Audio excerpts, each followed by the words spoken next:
just got lost.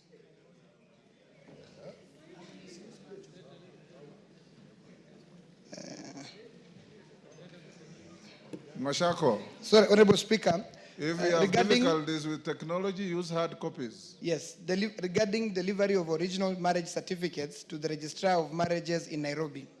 I, the undersigned, on behalf of the licensed ministers of faith from Taita Taveta County, draw the attention of the House to the following.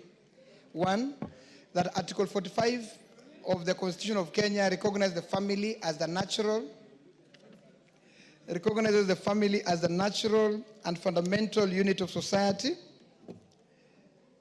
which must be recognized and protected by the state. In giving effect to this provision, Parliament enacted the Marriage Act 2014. That the Marriage Act 2014 recognizes the five systems of marriages, namely civil, Christian, Hindu, customary, and Islamic marriages. Section 50 of the Act establishes the Office of the Registrar of Marriages and empowers the registrar to appoint marriage officers at national and county levels. That on 3rd September 2004, the Registrar of Marriages published a notice in the National Daily newspaper directing licensed ministers of faith and gazetted marriage officers to comply with the new procedure for the submission of marriage certificate as provided under Section 53 and 57 of the Marriage Act Cap 150. That the notice in part required that all licensed ministers of faith submit to the Registrar of Marriages in Nairobi all marriage certificates already conducted and in their custody within 30 days from the date of the notice. For marriages conducted from 1st September 2024 onwards, the marriage certificates and other relevant documentation be scanned, uploaded, and the original document delivered physically to Nairobi within 14 days of the celebration. And original marriage certificate to be delivered to the Registrar of Marriages in Nairobi within 14 days of the celebration of marriage. 5, that despite the constitutional requirement under Article 10(2) of the Constitution, which lists public participation as a natural value and principle of governance binding all state organs, state officers, and public officers when making or implementing policy, the licensed ministers of faith were never consulted on the new policy directive. That the implementation of the policy has placed an unnecessary administrative and financial burden on licensed ministers of faith, who now are compelled to travel to Nairobi to submit original marriage certificates, thereby making the officiating of marriages in religious settings unnecessarily costly and cumbersome. 7, that requiring the physical delivery of original marriage certificates from all counties to Nairobi undermines the constitutional principle of devolution and decentralization of services, and may deter prospective couples from exercising their civic right to marry. That further, the policy shift has led to congestion at the Registrar of Marriages Nairobi office, creating opportunities for unethical practices, including attempted bribery by individuals seeking to expedite service. That attempts by licensed ministers of faith to engage the relevant authorities for a review or reversal of this policy have not yielded any positive outcome to date. And that the issue raised in these petitions are not pending before any court of law, constitutional body, or any other legal institution. Therefore, Honorable Speaker, your humble petitioners pray that the National Assembly, through the Public Petitions Committee, 1, recommends that the policy requiring licensed ministers of faith from all counties to physically deliver original marriage certificate to the Registrar of Marriages in Nairobi be revoked. 2, recommends that the licensed ministers of faith be allowed to submit original marriage certificate to the Registrar of Marriages within their respective counties, with county officers bearing the responsibility of forwarding the documents to Nairobi, and make any other recommendation it may deem appropriate to address the plight of the petitioners. And your petitioners will ever pray, presented on their behalf by myself. Thank you. Thank you. Karemba, within 60 days, you bring the findings of your committee. Furnish with the petitioner, bring to the House. Next order. Order number 5, papers. Majority Leader.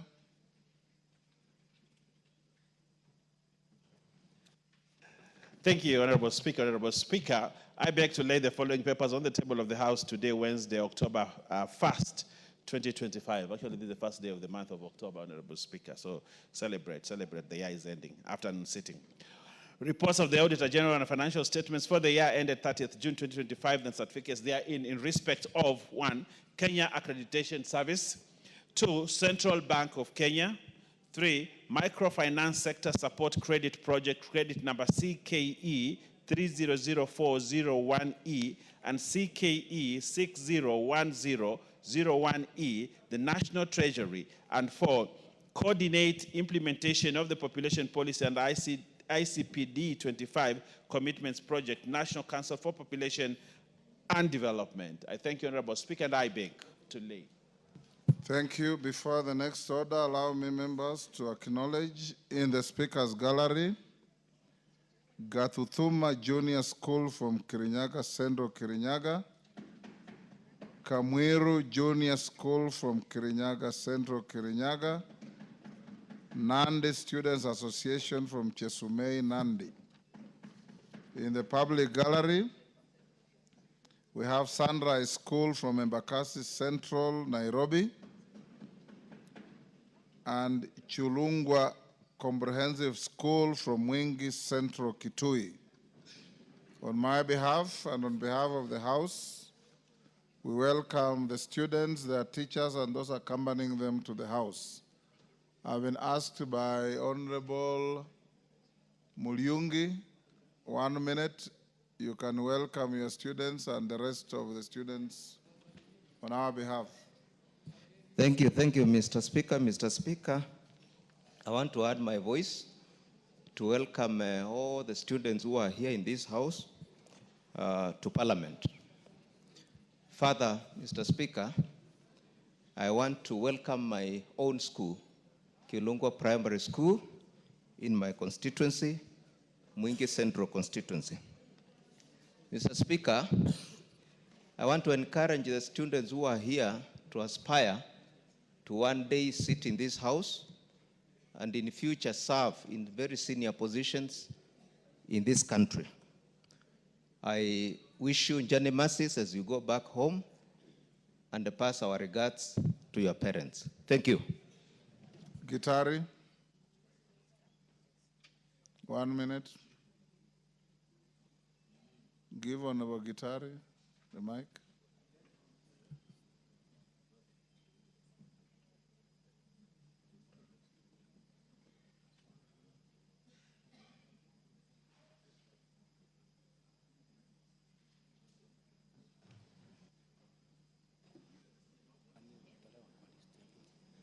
Thank you, Mr. Speaker, for giving me this chance, and I want to join the rest of you who are welcoming this student. I want to welcome specifically the students from Kamwiru Primary School, where I studied, Mr. Speaker, and the Gathuthuma Junior School, which is a few meters from Kamwiru JSS. And I want to tell them, as I always tell students, they must consider themselves very lucky because, Mr. Speaker, the first time I came to Parliament is when I was elected. But they are coming to Parliament when they are in JSS. Karibuni sana, and I thank you. I submit, Mr. Speaker. Honorable members, we have a supplementary order paper on your gadgets and in the table office. And I'll direct the reorganization of business as follows. Order number 7, questions and statements will come after disposal of orders number 8, number 9, number 10, and number 13. So note accordingly. Call out the next order. Order number 6, notices of motion. Naisula.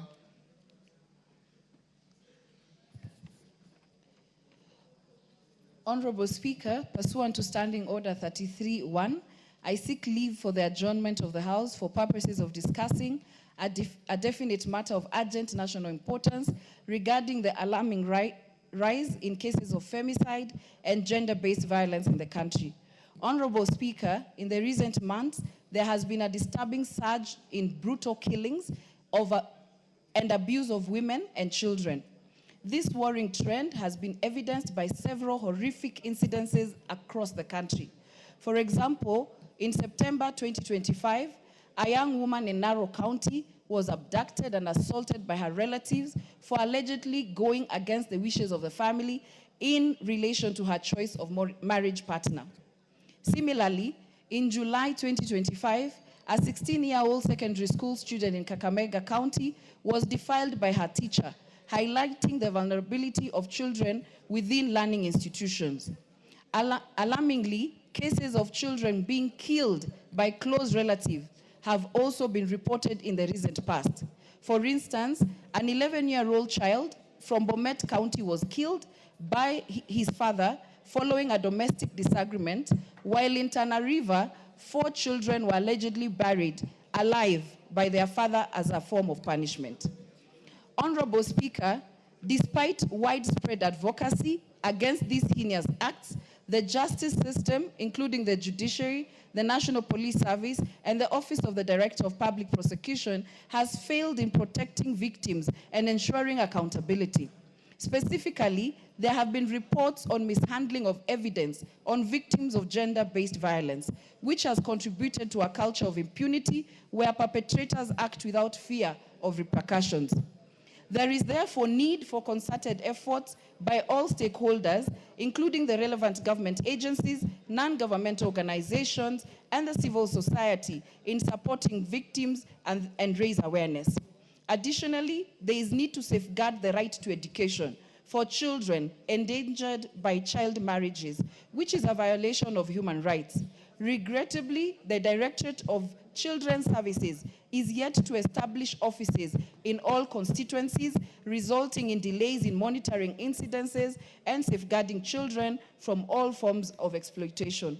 Honorable Speaker, it is against this background that I seek leave for the adjournment of the House to discuss this matter of great national concern with a view of exploring possible lasting solutions. I thank you, Honorable Speaker. Do you have supporters?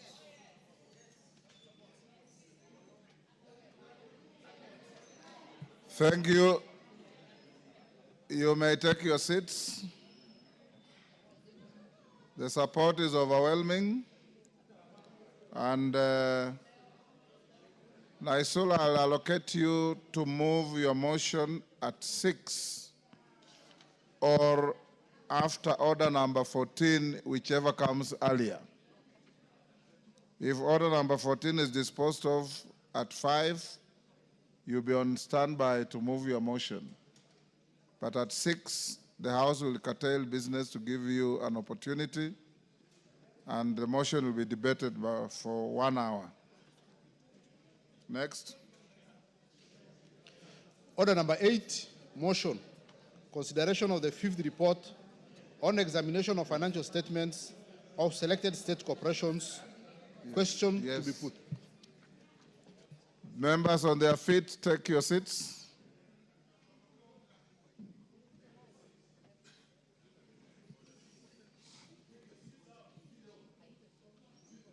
Well, honorable members, I'll now put the question at order number 8, which is that this House adopts the 5th report of the Public Investments Committee on Social Services, Administration and Agriculture on its examination of financial statements of the following state corporations laid on the table of the House on Tuesday, 5th August 2025. 1, National Social Security Fund, financial year 2020-2021. Kenya Marine and Fisheries Research Institute for financial year 2019, 2020 to 2020-2021. 3, National Hospital Insurance Fund for year 2018-2019 to 2020-2021. and the Kenya Broadcasting Corporation financial year 2013-2014 to 2018-2019. As members of that opinion say aye. Aye. Those of the contrary opinion say nay. The ayes have it. Next. Order number 9, motion. Consideration of the 6th report on examination of financial statements of selected state corporations. Question to be put. Honorable members, I'll now put the question at order number 9, which is that this House adopts the 6th report of the Public Investments Committee on Social Services, Administration and Agriculture on its examination of financial statements of the following state corporations laid on the table of the House on Tuesday, 5th August 2025. 1. Agrochemical and Food Company Limited for financial year 2015-2016 to 2016-2017. 2. Kenya Animal Genetic Resources Center for financial year 2011-2012 to 2017-2018. 3. Moi Teaching and Referral Hospital for financial year 2015-2016 to 2016-2017. And 4. Public Benefit Organization Regulatory Authority, formerly NGO Coordination Board, for financial year 1992-93 to 2006-2007. As members of that opinion say aye. Aye. Will those of the contrary opinion say nay? The ayes have it. Next. Order number 10, motion. Consideration of the report on the examination of financial statements for the Water Sector Trust Fund. Question to be put.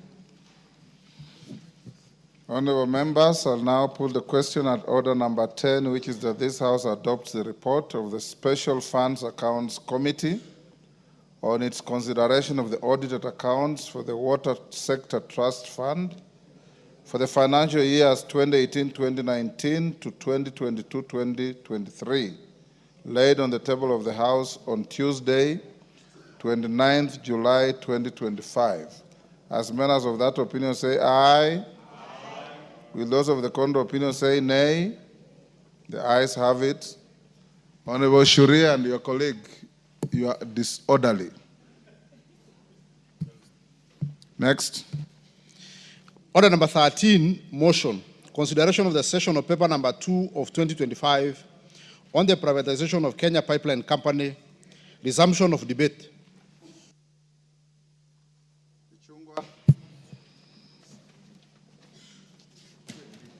Thank you, Honorable Speaker. Honorable Speaker, I rise to support this motion on consideration of the session of paper on the IPO of the Kenya Pipeline Company that was moved by the chair of the Privatization Committee just before the short recess, Honorable Speaker.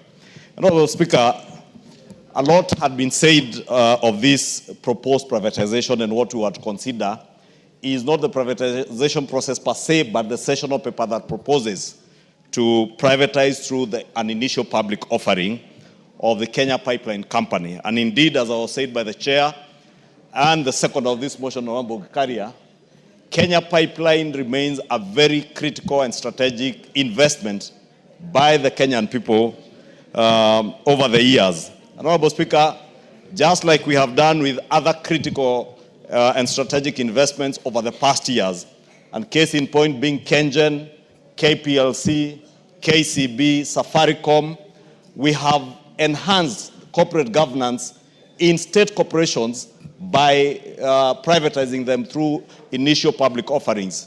Because unlike situations where you bring in strategic investors, initial public offerings offers everybody an opportunity to be able to invest in these companies, and therefore in a big way enhances corporate governance in the management of those companies. And as the chair said, and as you note from the report that was tabled before this House in their consideration of the session of paper, that one of the key objectives is to inject new corporate governance in the Kenya Pipeline Company Limited, Honorable Speaker, not only to enhance efficiency in the operations of the company, but also to increase its profitability. The session of paper proposes, Honorable Speaker, to privatize 65% of the government shareholding in Kenya Pipeline. and the government will be left with a strategic 35%. And therefore, we will still maintain control, because there's no investor that will come in and take up the entire 65%. That's why I was drawing the difference between bringing a strategic investor. You probably bring in a strategic investor who will take up 65%, and therefore, effectively, they'll have control over that company. But in this case of an initial public offering, Kenya Pipeline will largely still be, the majority shareholder will continue to be the government of Kenya, even as we allow other people, including ourselves, Honorable Speaker. And probably it is high time I invited all of you and Kenyans to start saving in preparation of buying shares in this company. And I can tell you, as an investor in the stock exchange market, this will be and is a very good buy. If you look at our economy, Honorable Speaker, a lot of macro and fiscal changes have been undertaken in the last 3 or 4 years. And we have started reaping the benefits of some of these macro and fiscal interventions that have been done. And, Honorable Speaker, you look at inflation, you look at our exchange rate, things are stabilizing. If you went through, for those who cared to read the public participation report of the finance bill this year, 2025-2026, one of the critical things that Kenyans spoke to very loudly, and something that we have always said here, as members of parliament and those who appear on TV stations as they articulate their issues, is that government must introduce new innovative ways of funding both the provision of infrastructure and service delivery to Kenyans. And largely over the years, Honorable Speaker, we have depended largely on taxes that we raise, and Kenyans, during the public participation of the finance bill, loudly told us, and it is there in the report that was tabled before this house by the Finance Committee, that we must innovate new ways of financing our infrastructure and service delivery by government. And top among those innovative ways is to release part of the shareholding in some of these profitable and strategic investments that government has held shares over the years. And this is exactly what the National Treasury has proposed to do. And when the committee considered this report, Honorable Speaker, I know there were many concerns that Kenyans had raised. And many of those concerns, if you look at the report that the committee tabled, they have since addressed all those concerns, Honorable Speaker. And if you look at the recommendations of the committee, they have said that they are asking us to approve the privatization of 65% of Kenya Pipeline through an IPO, and to implement an employee share ownership plan. Because part of the concerns were by employees of Kenya Pipeline. Will they now lose value even as employees? Are there people who will lose jobs? And we are telling the Kenya Pipeline employees, many years ago when Kengen was privatized, or KCB, or Safaricom, the Safaricom of before privatization was a very small company, employing very few people. The Safaricom of today, having gone through privatization, is a behemoth of an organization that is serving not just Kenyans, but also Africans in this region and many people around the world. Safaricom, through M-Pesa, has become a hallmark around the world. And many countries are having to copy the innovations and technology that has come from Safaricom. And this is what comes with enhanced corporate governance when you privatize an institution like we are proposing. And therefore, the share ownership plan that the committee, which I support, Honorable Speaker, will ensure that employees of Kenya Pipeline not only maintain their jobs, but Kenya Pipeline, through enhanced corporate governance, will be able to grow into a company that even employs more Kenyans. And Kenyans all over are looking for jobs, Honorable Speaker. And therefore, the right thing we can do for this country is to allow the National Treasury to privatize this company, enhance corporate governance, create more wealth out of this company, and be able to employ more Kenyans. They have also said that we must ensure very transparent valuation of the company, and I fully concur and agree. And indeed, without preempting debate, Honorable Speaker, under order number 12 or 13, Honorable Speaker, there is a privatization bill that is also lined up for debate by this House. And if you go through that privatization bill, the issue of valuation of companies that are listed for privatization, either by whichever mode, whether it is IPO, whether it is bringing in strategic investors, the question of valuation is a key consideration, and therefore even this will be no exception, and it will be done that way. Honorable Speaker, there is a very strong and very deep intrinsic link between the growth of an economy and the growth of the equity markets or the capital markets. And our capital markets today, Honorable Speaker, are doing exceptionally well. The Nairobi Stock Exchange is doing exceptionally well, and therefore the economy as it grows must grow in tandem with the way the capital markets are performing. And therefore, Honorable Speaker, because I see my time is over, I just want to implore the members, let us support this proposal because it is good for this country. It is us who will benefit more than anybody else from this IPO because it seeks to raise about 100 billion shillings that I see the committee is proposing that the proceeds primarily should go to settle domestic arrears. These domestic arrears relate to contracts that have been awarded in our constituencies for roads, relate to contracts that we are awarding under our NGCDF and GAF contracts, and therefore this money will come to benefit not just our economy, but also our constituents, Honorable Speaker, even as we grow our economy as the capital markets grow, Honorable Speaker. And there is no better time.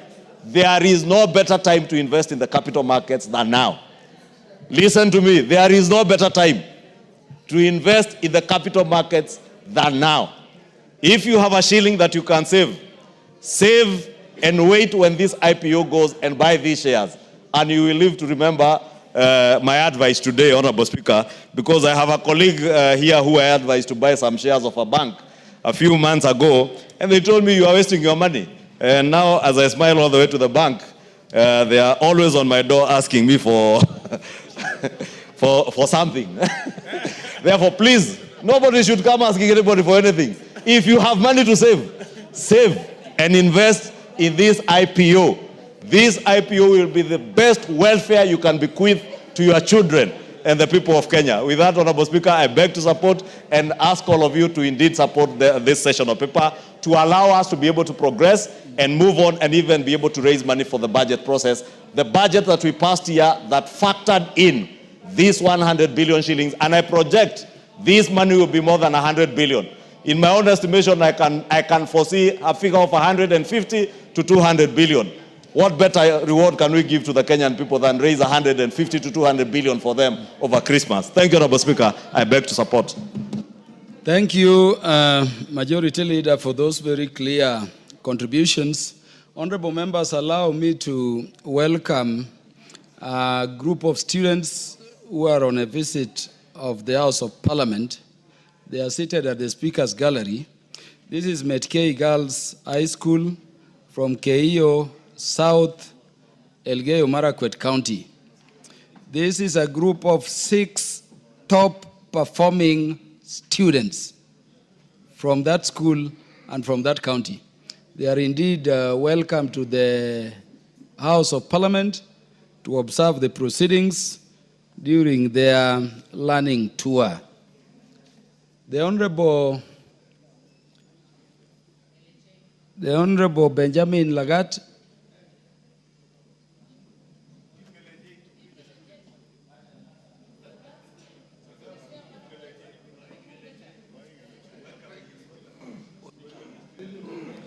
Honorable Ngeleche is around. Yes. Or somebody is blocking my view from Honorable Ngeleche. Welcome the 6 top performing students from Elgeyo Marakwet, and of course also welcome the other students visiting. These are students from Metkei Girls High School. Thank you, Mr. Speaker. I've been trying to look around if I can see them. I think maybe they left or they are yet to come in. Ah, they are there. Because I just wanted them to stand. They didn't stand when you were mentioning them. I want to welcome the girls, the beautiful girls from Metkei Girls. And as you said, Mr. Speaker, they are the top performing students. Mr. Speaker, Metkei Girls is the giant of Elgeyo Marakwet in terms of education. And whenever you see these girls, know that they are A+ material, Mr. Speaker. So I wish to welcome all of you here. Metkei Girls, sky is the limit, and you belong to this house or other better institutions in future. Mr. Speaker, This is the constituency whereby Gideon Kimayo comes from, and he actually met them before they came in, and I remained here just to welcome them. But Mr. Speaker, I want to say that we are proud of these girls because that is a school deep down in Elgeyo Marakwet County. Mr. Speaker, I want to encourage other girls in their absence from Elgeyo Marakwet County that it is possible to perform and to be top students. Also, Mr. Speaker, my extension to the other students in the chamber, welcome to the National Assembly. It is possible wherever you come from in the near future, if you work hard, if you concentrate with your studies, one day, one time, you can be able to represent your people in this house or even be the president of this Republic of Kenya. Thank you and welcome, Metke girls. We will see each other after this outside for a cup of tea. Thank you. Thank you very much, Honorable Ngeleche. The students are welcome to this house where we make laws, we oversight government, and we budget for the country. The Honorable Benjamin Lagat will now proceed. Mr. Speaker, thank you very much for giving me this opportunity to contribute to the approval of... We are not dealing with the privatization bill. I am aware, Mr. Speaker. Yes, proceed. I am aware. Mr. Speaker, thank you for giving me the opportunity to contribute to this approval of a sessional paper on privatization of Kenya Pipeline, Mr. Speaker. Mr. Speaker, I want to thank the committee for the job well done. They have engaged the public and they have allayed the fears, Mr. Speaker, which the Wananchi heard. Secondly, Mr. Speaker, I think we already have very good examples of successful companies which were privatized by government of Kenya, Mr. Speaker. And as majority leader said, we have KCB, which is doing very well, Mr. Speaker. It is in the hands of Kenyans. Mr. Speaker, we have the biggest company called Safaricom, Mr. Speaker, which has done a lot of innovations when it was privatized, Mr. Speaker. So I would even say, once we privatize Kenya Pipeline, Mr. Speaker, there will even be more innovations, there will be more services, and the company will grow, Mr. Speaker, to a level that will employ thousands and thousands of Kenyans, Mr. Speaker. So, Mr. Speaker, they say it is not a business of government to do business. So the more the government releases companies that do business, Mr. Speaker, the more it can be able to focus on delivery of services, Mr. Speaker. Thirdly, Mr. Speaker, I want to speak about the proceeds from this privatization, Mr. Speaker. Mr. Speaker, as and when it comes, it should go into a service delivery for Kenyans, Mr. Speaker, infrastructure, Mr. Speaker, water services, Mr. Speaker. So I strongly support the approval of this privatization, Mr. Speaker. With those few remarks, I support.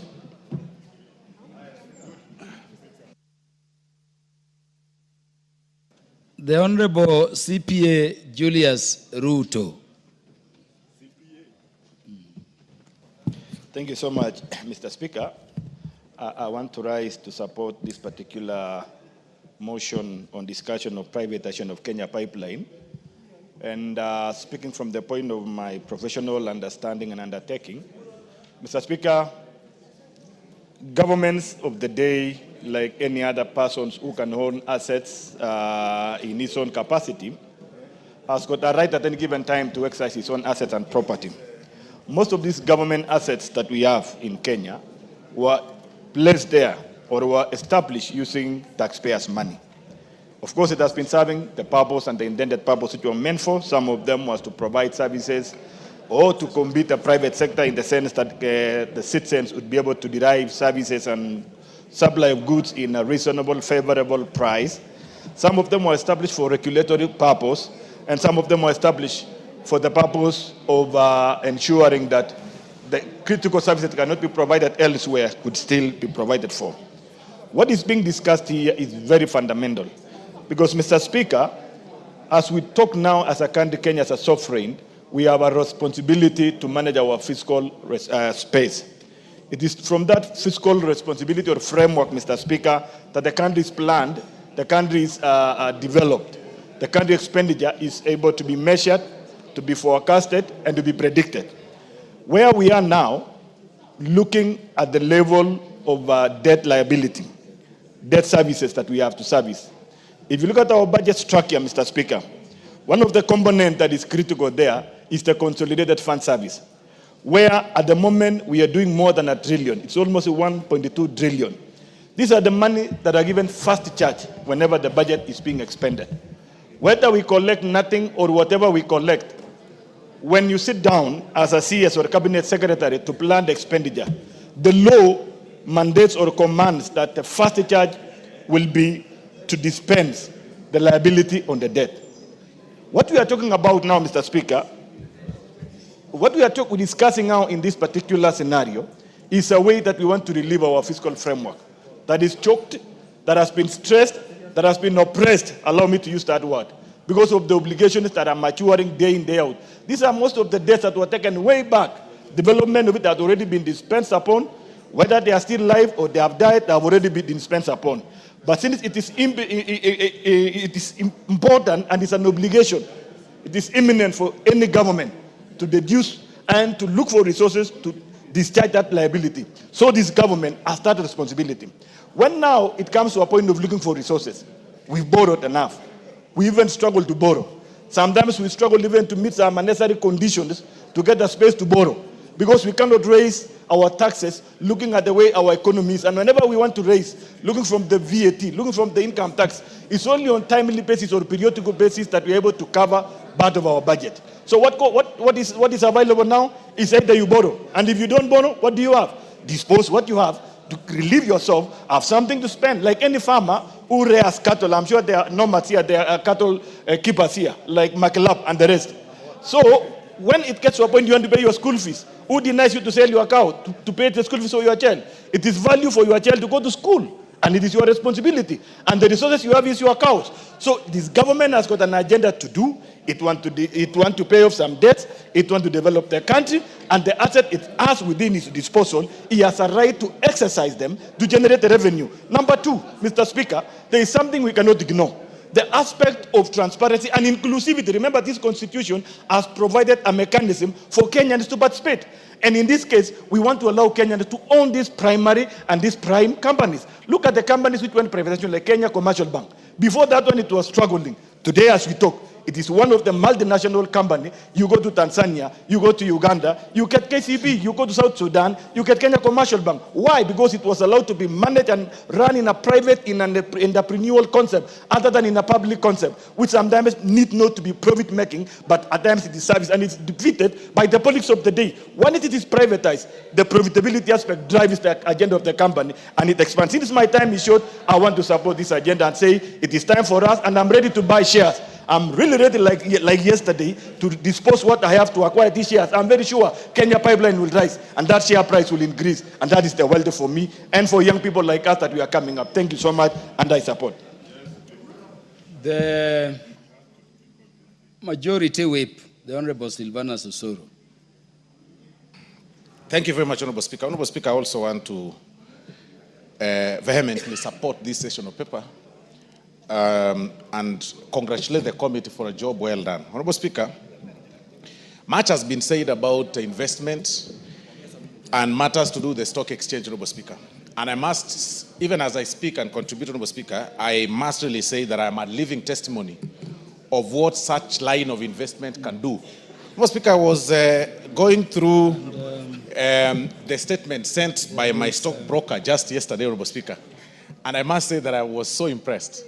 That's something that I tried to guesswork, Honorable Speaker, just about 4 or 5 months ago, in the line of the KCB, in the line of Kenya Re, Honorable Speaker, and even in the line of Kenya Power, Honorable Speaker. The statement that I saw really mesmerized me, and really, and it's about time, Honorable Speaker, that we think through this line of, I do not know why the member for Laikipia, Honorable Speaker, is so excited. I think she will be escorting me all the way to the bank.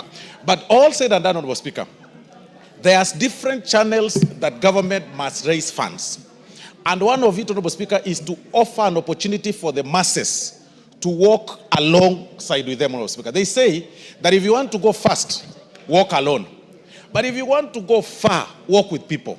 Honorable Speaker, many of these corporations that time immemorial, Honorable Speaker, have been left, by people or to people, just employees, Honorable Speaker, that just depend on the exchequer, on salaries and everything to run, who just pass time, Honorable Speaker, so that they can retire at 60 and go home and enjoy their pensions and everything.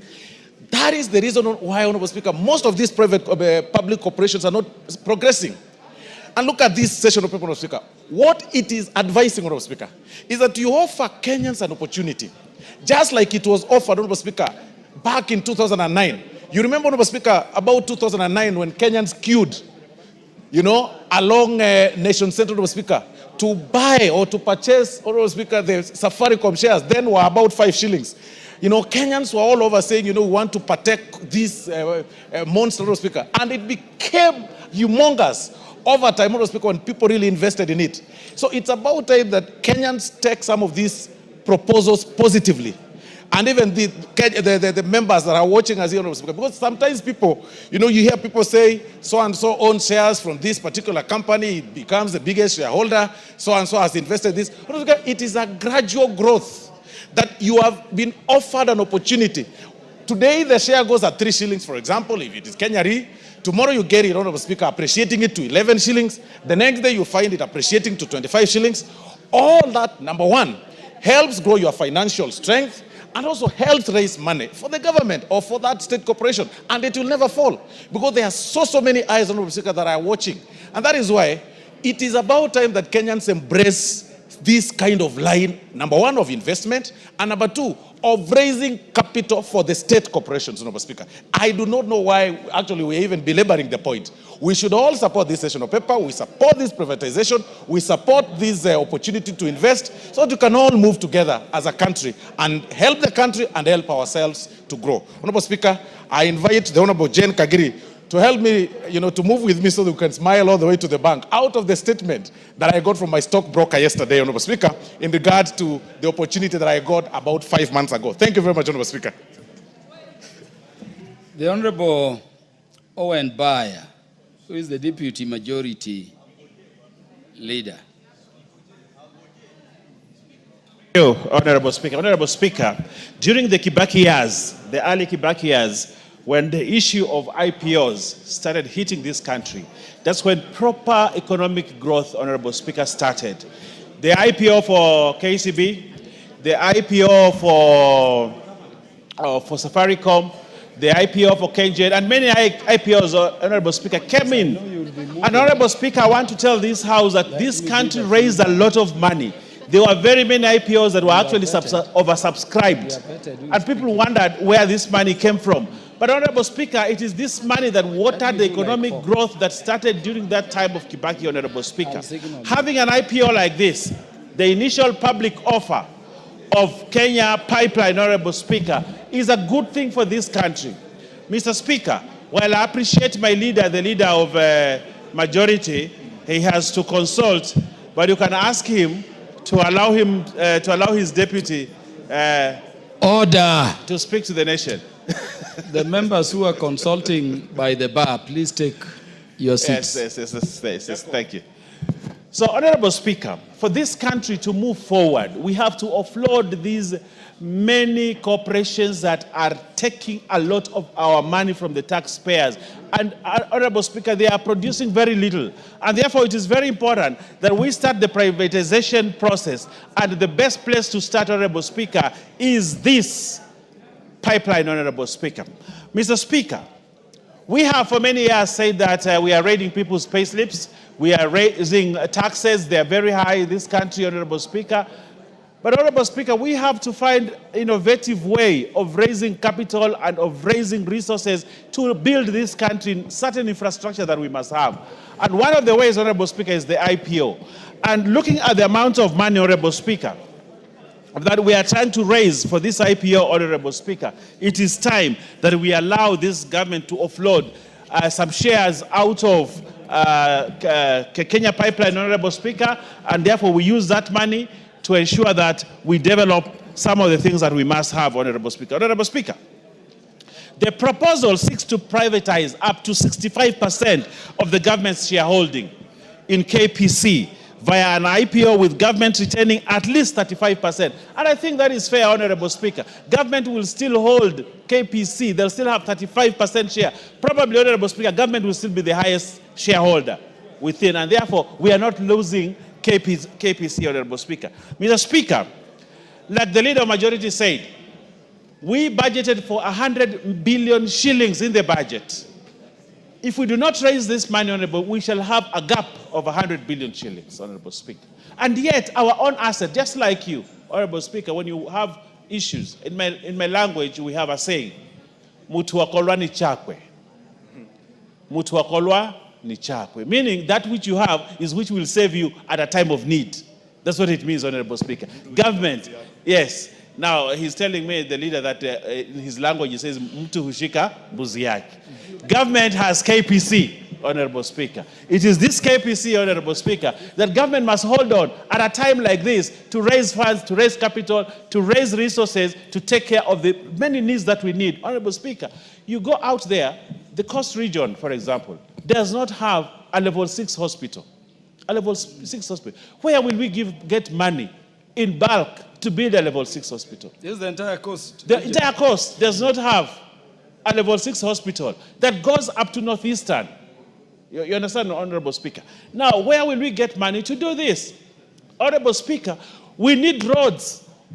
Roads that will open up the economy of this country, Honorable. Where will get, do we still want to go back to China to borrow money? Do we want to still deal with the rogue IMF, Honorable Speaker? Do we still want to deal? We have our own assets that we can dispose, get money, and allow Kenyans to own those assets. Honorable Speaker, when you hear people talk, it is as if this KPC is being given to other people. Kenyans will own this KPC. When it makes profit, the money will still come back to Kenyans. Honorable Speaker, it is with these many words, Honorable Speaker, that I support the privatization of KPC. It should be offloaded, Honorable Speaker, allow Kenyans to own it, and Honorable Speaker, we make progress as a country. I thank you, Honorable Speaker. The Honorable Dr. Wilberforce Oundo. Thank you, Honorable Speaker. And I want to be very clear from the onset, and I like what seems my colleagues are alluding to. What we are dealing here is a sessional paper. Our report on the sessional paper is not privatization proceedings in respect to privatization of Kenya pipeline. I think people need to read. So when I hear already my colleagues jumping the gun, postulating, imagine how they build level 10 hospitals and the rest, it causes a lot of confusion. And that's why we lose the debate in a house like this. Owen Barr, being a seasoned member, should have told the country very clearly, this is a report of sessional paper that proposes. So, Honorable Speaker, number one, we need to go on record. Government has got no business in business. That is the position all over the world. Government has no business in a business. Number two, privatization to unlock value is a good idea all over the world. Number three, we have had privatization process in this country that have ended well, but some have ended up very badly. And one of them is the Webuye Pan paper, where the company was sold for song by some powerful people, went and ripped off its assets and walked away.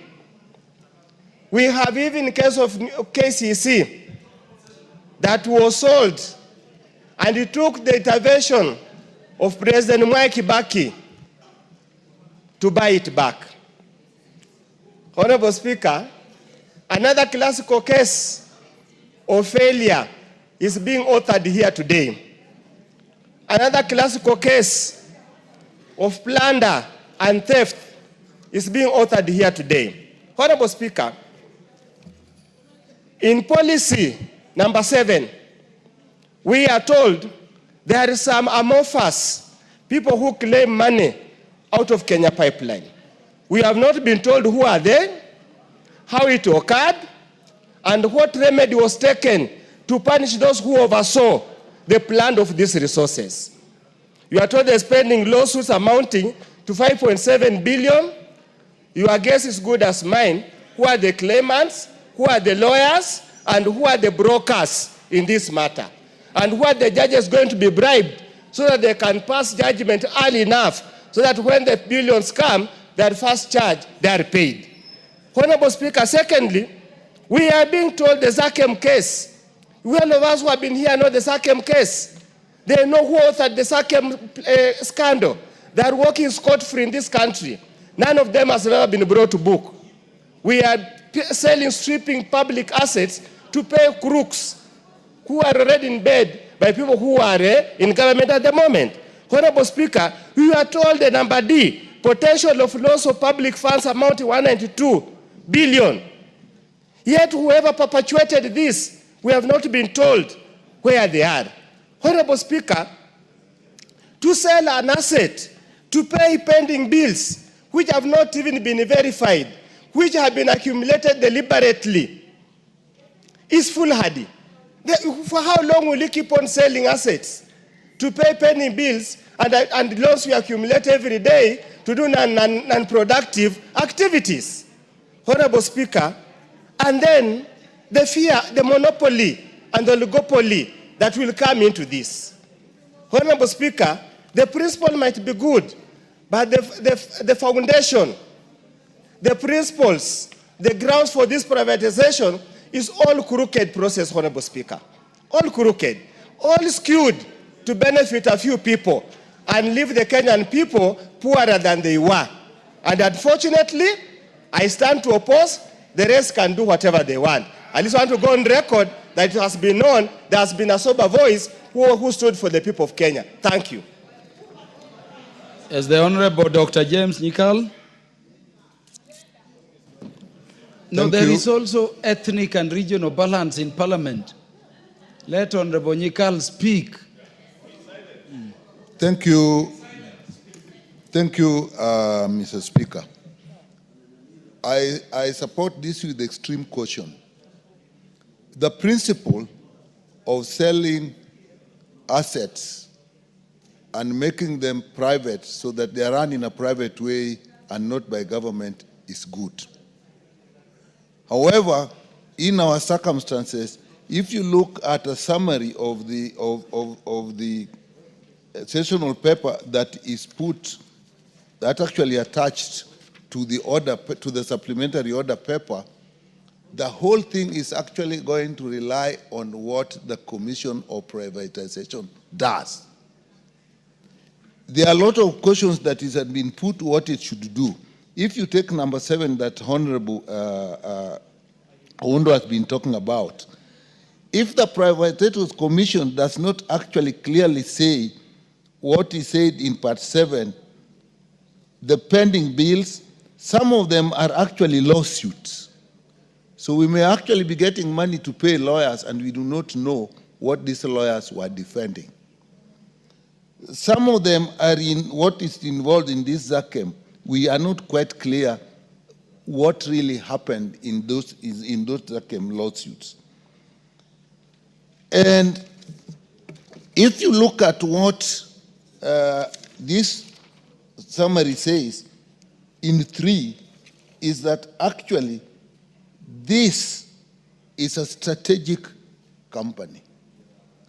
So if it works, it's fine. Should it not work, then it actually will be a disaster to the country. What does pipeline do?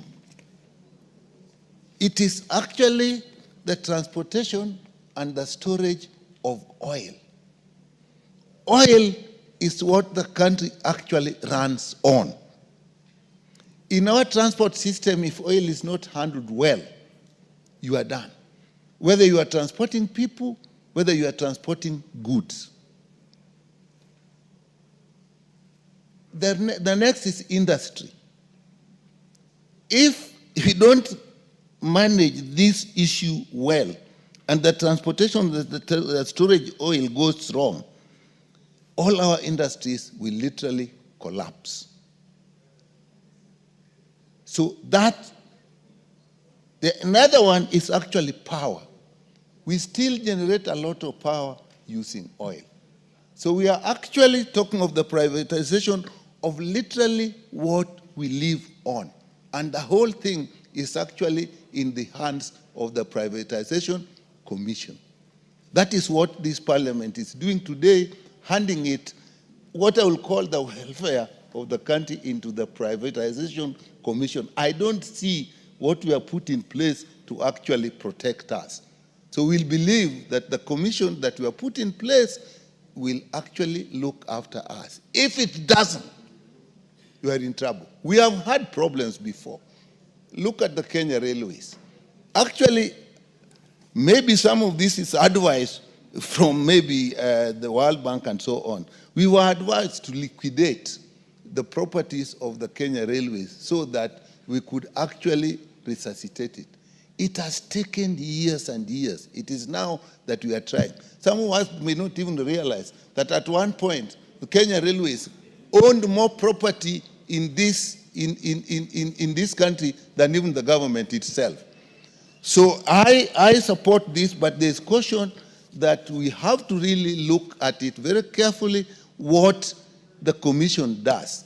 But it needs to also need to know that it will make Kenya Pipeline run properly. What happened in, say, I'll take the example of the depot in Kisumu. The loading is so skewed that exporters actually can take so much time that the local retailers don't even have time to get the fuel that we need. So I agree, I support this, but this caution we must take into consideration, and the Privatization Commission must know what it is taking this country into. Thank you, Mr. Speaker. Honorable Mwengi Mutuse. Honorable Mwengi Mutuse, before you make your contributions, let me welcome students from Kithimani Primary School, Yatta constituency, Machakos County, who are in the National Assembly this afternoon in the public gallery to observe our proceedings. You're welcome to the House. What is the point of order? Honorable Speaker, I wish to raise under Standing Order number 95, considering the immense contributions on this debate, and also the next agenda also talks about privatization. I wish to request that the mover is called to reply. Yes.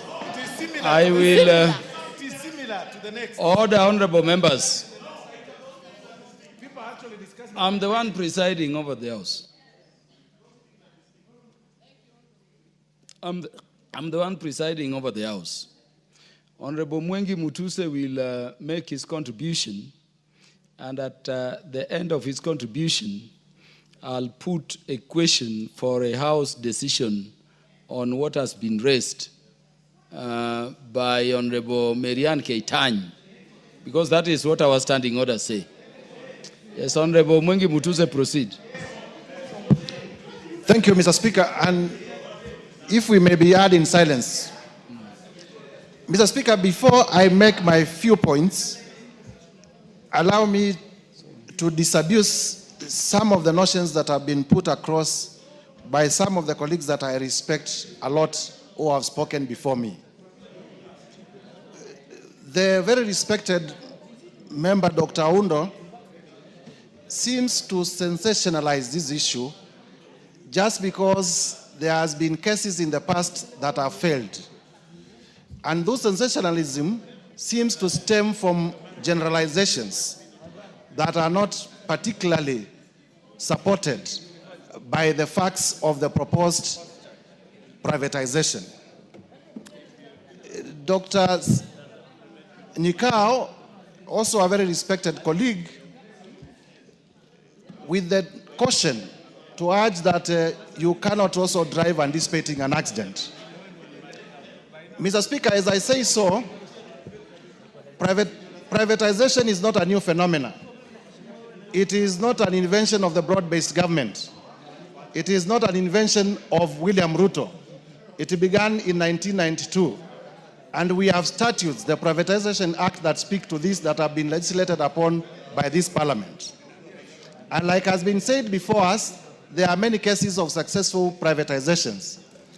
And for that reason, and looking at the mood in the House, Mr. Speaker, I am in support of the point of order by Mary Ann Keitan, that because of many of the contributions appear to be similar in support, that, yes, I am with us. Yes, I am with us. So that if it pleases you, Mr. Speaker, that the mover may be called upon to reply and that we are given a chance to contribute in standing order number 14. I thank you, Mr. Speaker. Order, honorable members. This decision is yours to make, not the Speaker's. Honorable Marianne Keitan, standing under standing order number 95, has requested that a question be put that the mover be called upon to reply, and I so do. Will as many as are of that opinion say aye? Aye. Will as many as are of the contrary opinion say nay? Nay. The ayes have it. Yes, so mover. For those who wanted to talk to this matter, the next motion will be about the privatization bill, and we can elaborate more on those ideals. Yeah, mover, proceed. Thank you, Honorable Speaker. Honorable Speaker, I rise to reply, and first allow me to extend my sincere appreciation to the House. Under your able leadership, I also wish to thank my co-chair, the chairperson of the Departmental Committee on Energy, and indeed all the members of the two committees for the dedication and support they have demonstrated throughout the consideration of this report. Honorable Speaker, it's our expectation that the National Treasury will undertake the listing with the highest degree of transparency and integrity. We further urge that deliberate measures be put in place to ensure that ordinary Kenyans have the opportunity to participate in this IPO. These include effective marketing, accessible public communication, and affordable financing mechanism that empowers citizens to acquire shares. In this way, we will promote equitable ownership and ensure that the benefits of privatization are broadly shared across the nation. With those many remarks, Honorable Speaker, I beg to reply.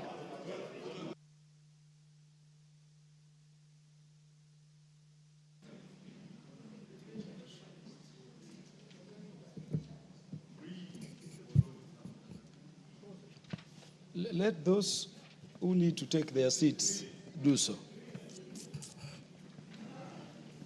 Honorable Soro, you will take your seat. You'll take your seat. I know the work you are doing is for the House, but now we take our seats and we make decision. Yeah, so honorable members, I now put the question that this House adopts the joint report of the Departmental Committee on Energy and Select Committee on Public Debt and Privatization on the consideration of the sessional paper number 2 of 2025 on the proposed privatization of Kenya Pipeline Corporation Company Limited, laid on the table of the House on Thursday, 14th August 2025, and 1, approves sessional paper number 2 of 2025 on the privatization of Kenya Pipeline Company Limited, and 2, makes policy resolution as contained in the schedule to the order paper. Will as many as are of that opinion say aye? Aye. Will as many as are of the contrary opinion say nay? Nay. The ayes have it.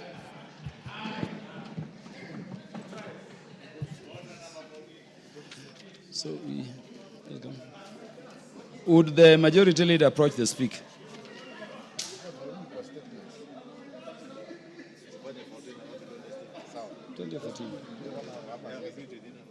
Yeah, call order number 14. Next order.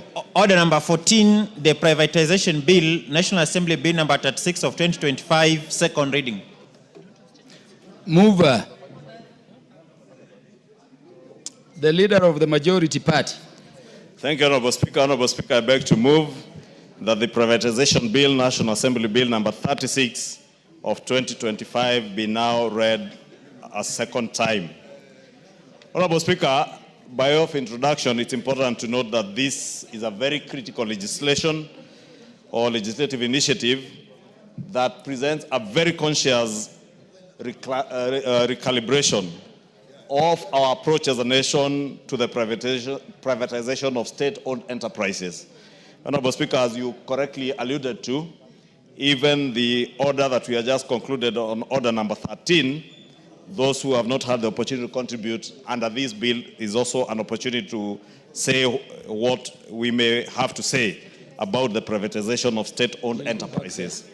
This bill is a direct response to constitutional and public governance imperatives and reflects lessons that we have learned from recent judicial determinations concerning the previous legal framework, Honorable Speaker, because as members, you remember, we did pass the Privatization Act of 2023, and Honorable Speaker, the Privatization Act of 2023, which intended to replace the older Privatization Act of 2005. And when we intended to modernize our privatization process, the act was challenged immediately. We passed it in court by a judgment that was delivered on September 24, 2024, in the case of Katiba Institute and others versus the Speaker of the National Assembly and others. The High Court declared that the Privatization Act of 2023 was unconstitutional, null and void. And the court found that Parliament had failed to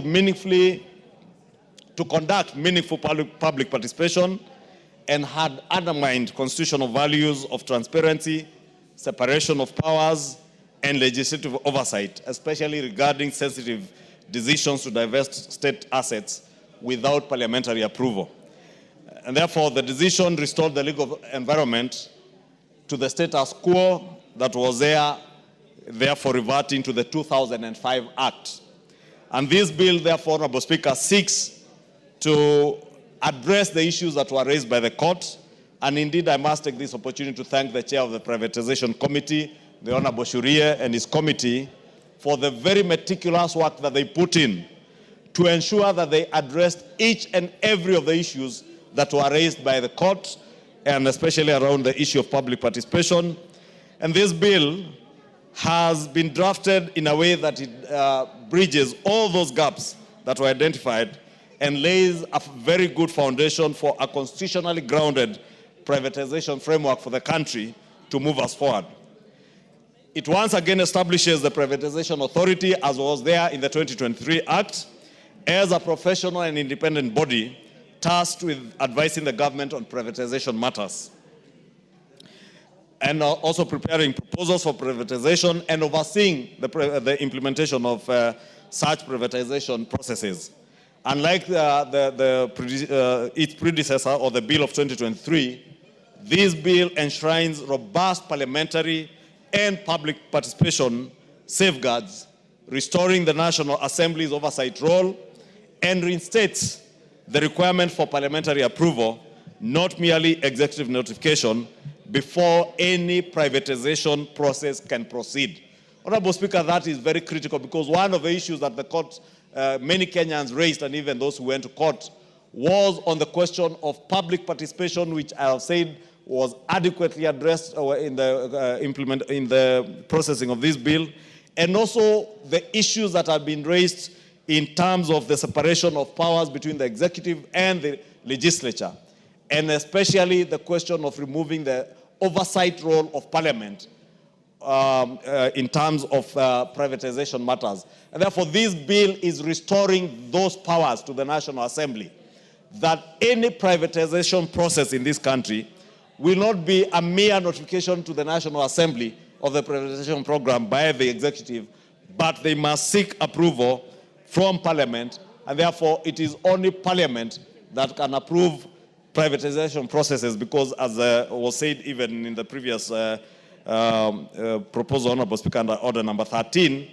this is a matter that touches on divestiture from public investments and public assets, and therefore the people's representatives have a role to execute. Honorable Speaker, that is what now this bill is doing. Honorable Speaker, the current legal framework for privatization, as I said, is anchored around the Act of 2005, which became operational in 2008. And many of you remember 2008 was before the promulgation of the new constitution. And therefore, the Act as it is today does not address critical constitutional principles under the new constitution. And we have therefore worked, and I must thank the committee again because they ensured that this bill is in tandem with the 2010 constitution, unlike the 2005 Act, which is not in tandem with the new constitution. Honorable Speaker, another key strength of the bill is the emphasis on transparency and inclusivity. As I mentioned, Honorable Speaker, there were issues raised on inclusivity of the public in matters privatization, in the matter that was in court. And the bill is now mandating consultations with affected stakeholders during the preparation of privatization programs, public gazettement of approved programs. Therefore, you must engage with the relevant stakeholders. If, for instance, you want to privatize a company or any state corporation, you must engage with the stakeholders in that industry beforehand. And also gazette, in the public gazette, the approved privatization programs and publication of key details of completed transactions. It's not enough to just notify people that we intend to privatize this and that state corporation. You must engage with key stakeholders in that particular sector. And also post the privatization, you must come back and report to the Kenyan people the details of the completed transactions. And that's what I was saying, even on the IPO for Kenya Pipeline Company, once we get into the IPO, the government will be obligated to come back to the people's representatives and through them to the people to report on progress of the completed transaction. And therefore, that creates a very good structure for ensuring that there is not only inclusivity, but there is transparency and accountability in the manner in which we transact matters to do with privatization. And I did hear the Honorable Oudo, the member for Funyula, speak at length. And you know it's good to speak to the gallery, Honorable Speaker, in this house, because we are not in a church, we are in a house of parliament, there is politics, and it's good for the Honorable Oudo to speak to the gallery and excite those that he seeks to excite. But facts speak better than the speaking to the public gallery. Facts as are the laws that we are enacting today, the legislative proposals before us, whether it is that session of paper that we have just approved, or this privatization bill, the matter of inclusivity, transparency, and accountability have become cardinal in these laws. And how I wish Honorable Oudo was here to contribute to these issues. I can see him walking back, so that he can articulate the issues he was articulating now, because they are very well stipulated in these bills. And I was thanking Honorable Oudo for speaking to the gallery, speaking to the people of Funyula to see that he's indeed a doctor who can speak good English. But the good English is also the good English that has been put in this legislative proposal that ensures that the things, Honorable Oudo, is good you are here, that you are speaking to, issues touching on transparency, inclusivity, engagement with stakeholders, ensuring there is accountability, and beyond the process, coming back to report on the completed transaction. Therefore, Honorable Oudo, if you read this bill and internalize it, internalize, because I have also seen there are also others who came here to just vote and walk out. And you know them. Yeah? Yes, you know them. But ask them what is contained in these legislative proposals. Ask the member for Kajiado North, for instance. Ask him what is in this bill. He has no idea. Ask him what was in the session of paper. No idea. Yeah. So, Honorable Speaker, I am speaking to these issues because we are now in debate second reading. Please take time and read the bill. Internalize it. See how well this bill has been processed by the committee.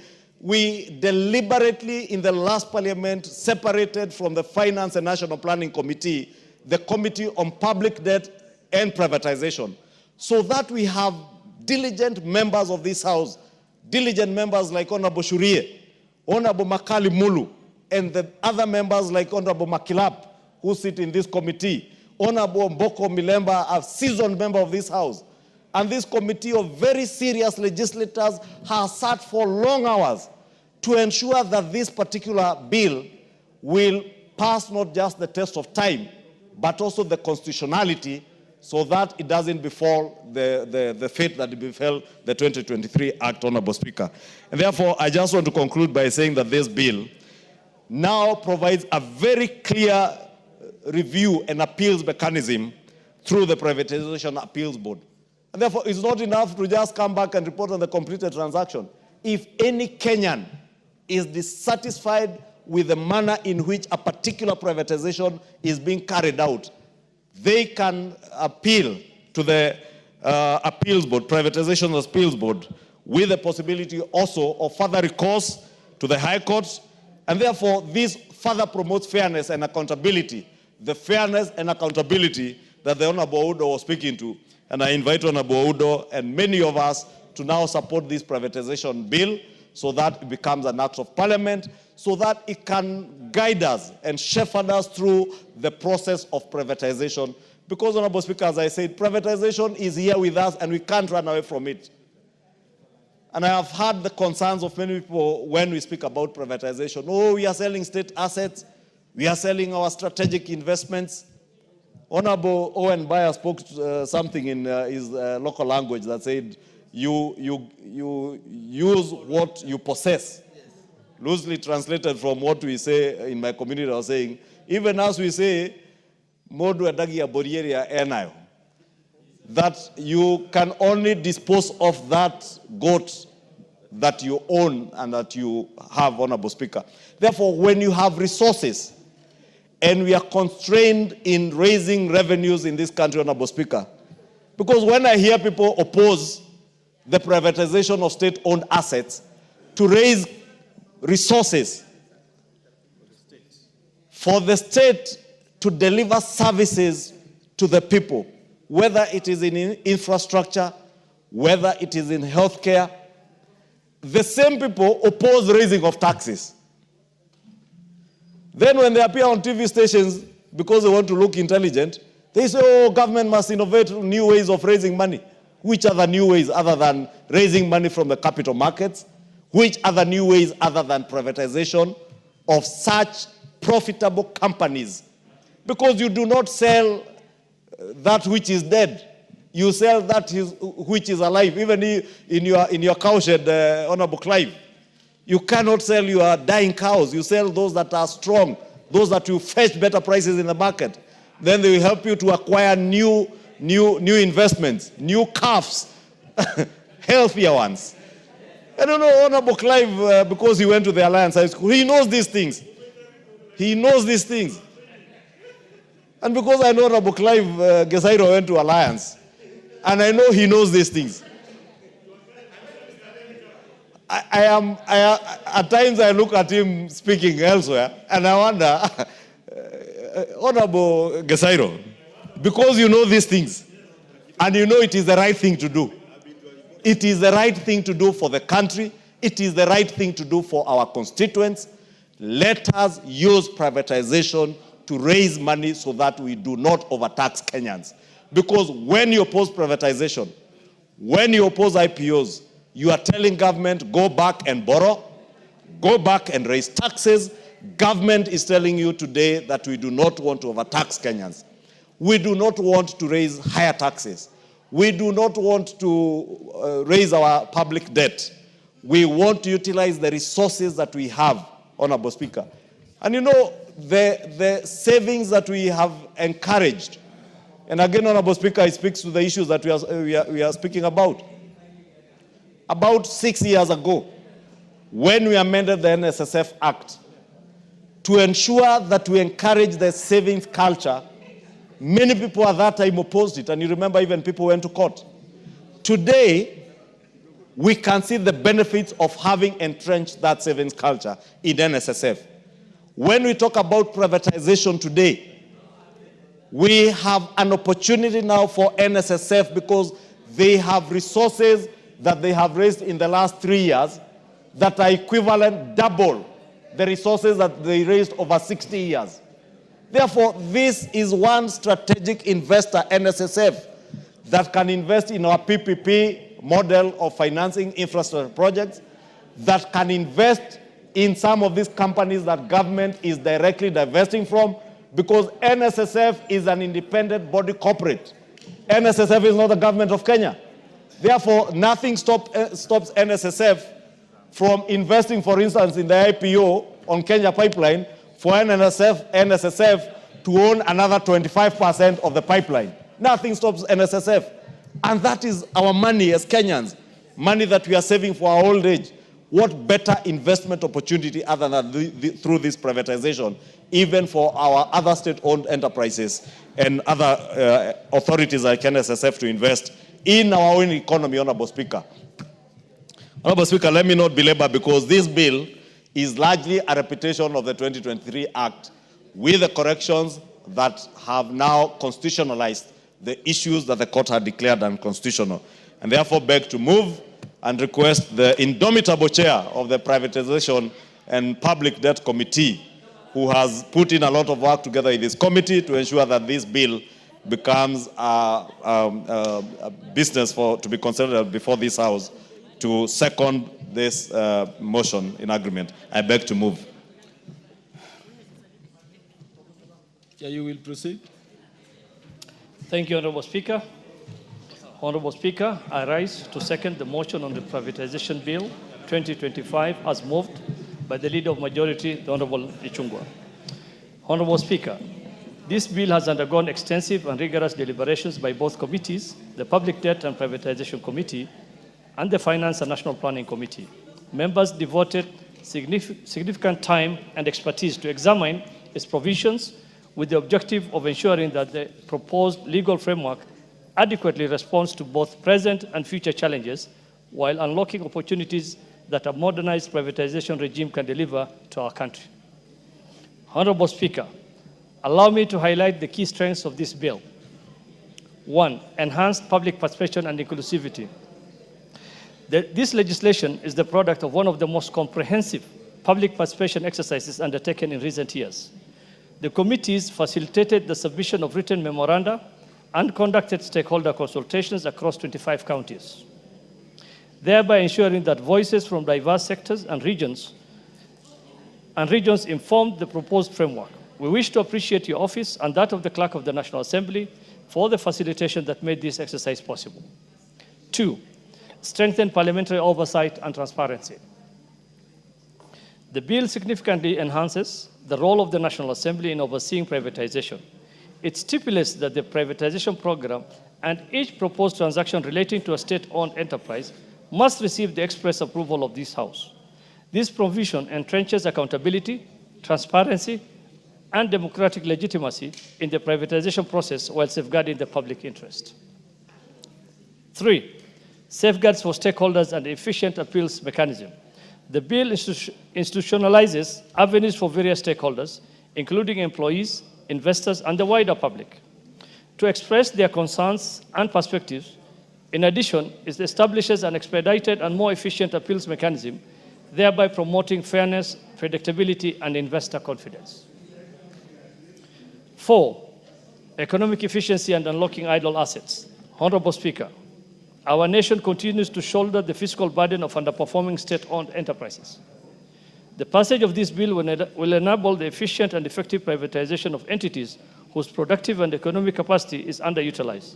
In doing so, it will reallocate resources towards more productive uses, stimulate private sector investment, and foster economic competitiveness. 5, transparency, accountability, and market confidence. The bill sets out clear principles for privatization, anchoring the process on transparency, accountability, and public disclosure. This is vital for sustaining public trust and attracting both domestic and international investment capital. 6, introduction of a sunset clause for the privatization program. A particular progressive feature of this bill is the introduction of a 4-year sunset clause for each privatization program. This provision ensures that privatization transactions are implemented within a clear medium-term timeframe. Aligned with the prevailing macroeconomic conditions, it provides certainty to the market, supports financial planning by investors, and reduces risk associated with long-term policy uncertainty.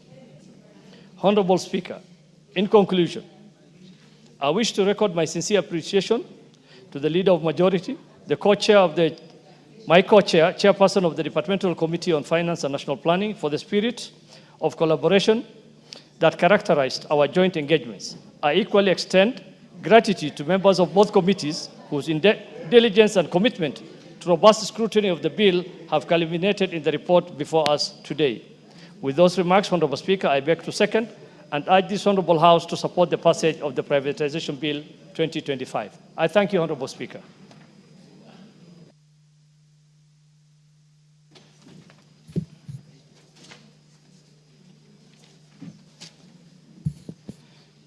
Order, honorable members. Honorable members, I now propose the question for the Privatization Bill, National Assembly Bill number 36 of 2025, be now read a second time. The Honorable Omboko Milemba. Thank you, the Almighty. Thank you, the Honorable Speaker, for this chance. And let me thank the movers of the bill. On privatization, Honorable Speaker, privatization is a process that is very vital for this country. And it comes from the fact that we have had state-owned enterprises, and there are many. Originally, they were called the parastatals. And they were created for a purpose. The purpose for which they were created, some of them has now outlived their existence. Majority of them were formed at independence when the country was also facing transition from the colonial government to self-independence. And Honorable Speaker, the country needed to balance the investments in different areas of the country away from that to create employment for the Kenyans who were there. And also the private sector was very weak and therefore could not invest in certain areas.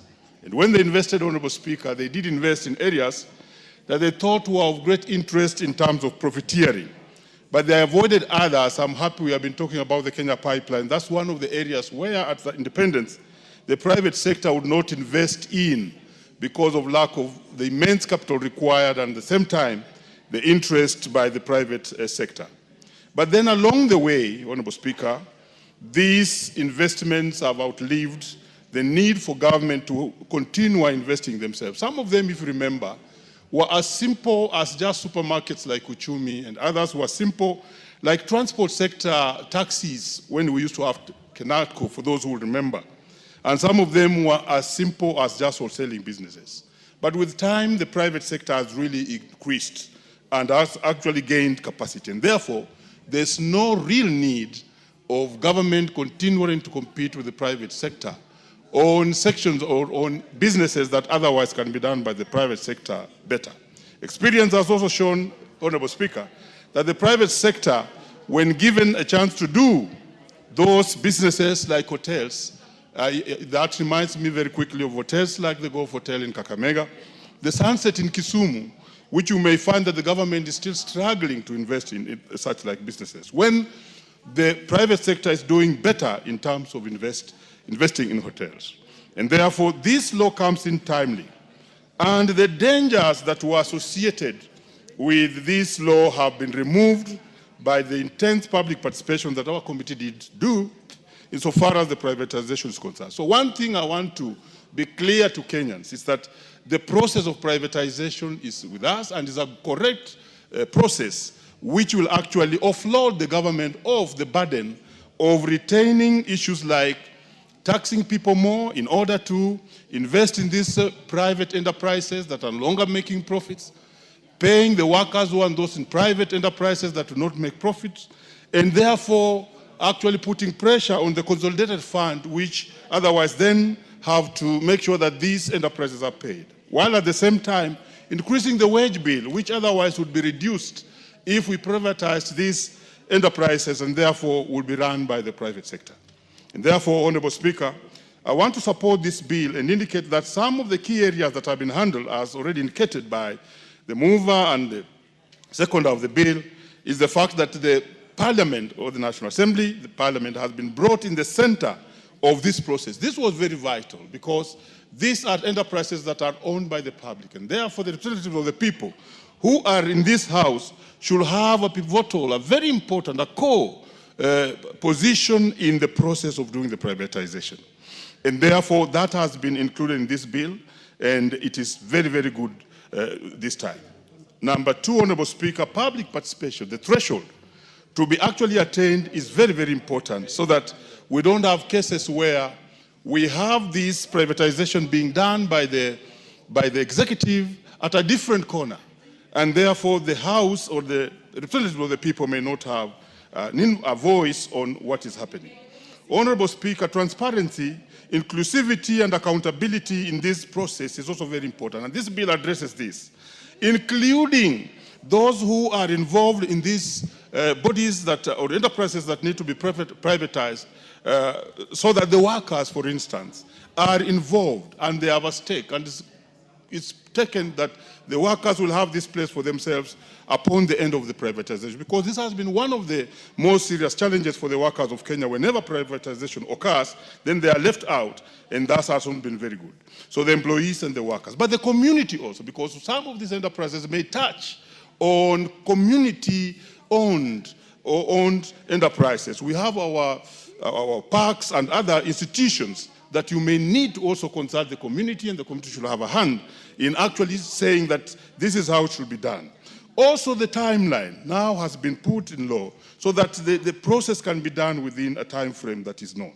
And therefore, Honorable Speaker, this is a very good law, and this House must stand and take the oversight role of the process of privatization strongly, and also take the public participation very, very strongly, so that when the processes are occurring, they are transparent and every citizen is happy that it has been done very, very well.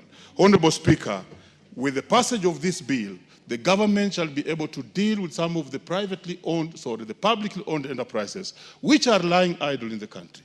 And most of them are in form of either factories, other hotels, and also the land on which they are lying. We shall also be asking that the valuation of these enterprises be done in a very open way, the Auditor General, so that the audit reports are also brought to Parliament for proper debating to understand that the valuations so given are the correct valuations for those government-owned enterprises that are being sold. And this is the way to go. The government cannot continue competing with the private sector in small enterprises like hotels, like markets, supermarkets, and many others which have made the government to spend more and actually taxes people more simply because they are trying to sustain these state-owned enterprises in the name of parastatus. Honorable Speaker, I want to thank you for this opportunity, support this bill, and also indicate that even the one that I missed to speak on, the one that has gone earlier on the Kenya pipeline, we believe that with an aspect of privatization, the running of these organizations become more serious, accountability is there, profits are made, and a good example is the Kenya Power and Lighting. Thank you, Honorable Speaker, and I beg to support.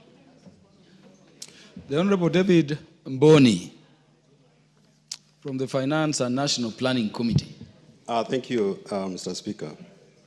On onset, let me say I support this bill, not because I'm a member of Finance and National Planning Committee, but my background is economics, and therefore I know a bill like this one is in my area of specialization.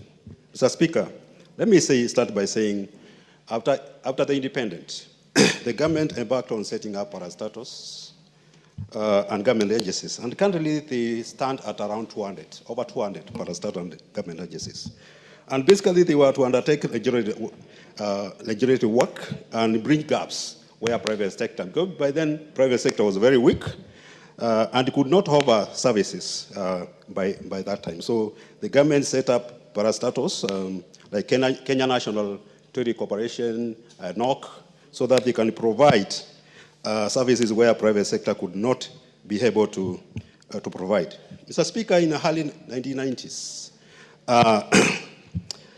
during the structural adjustment and liberalization of the economy. The economy moved from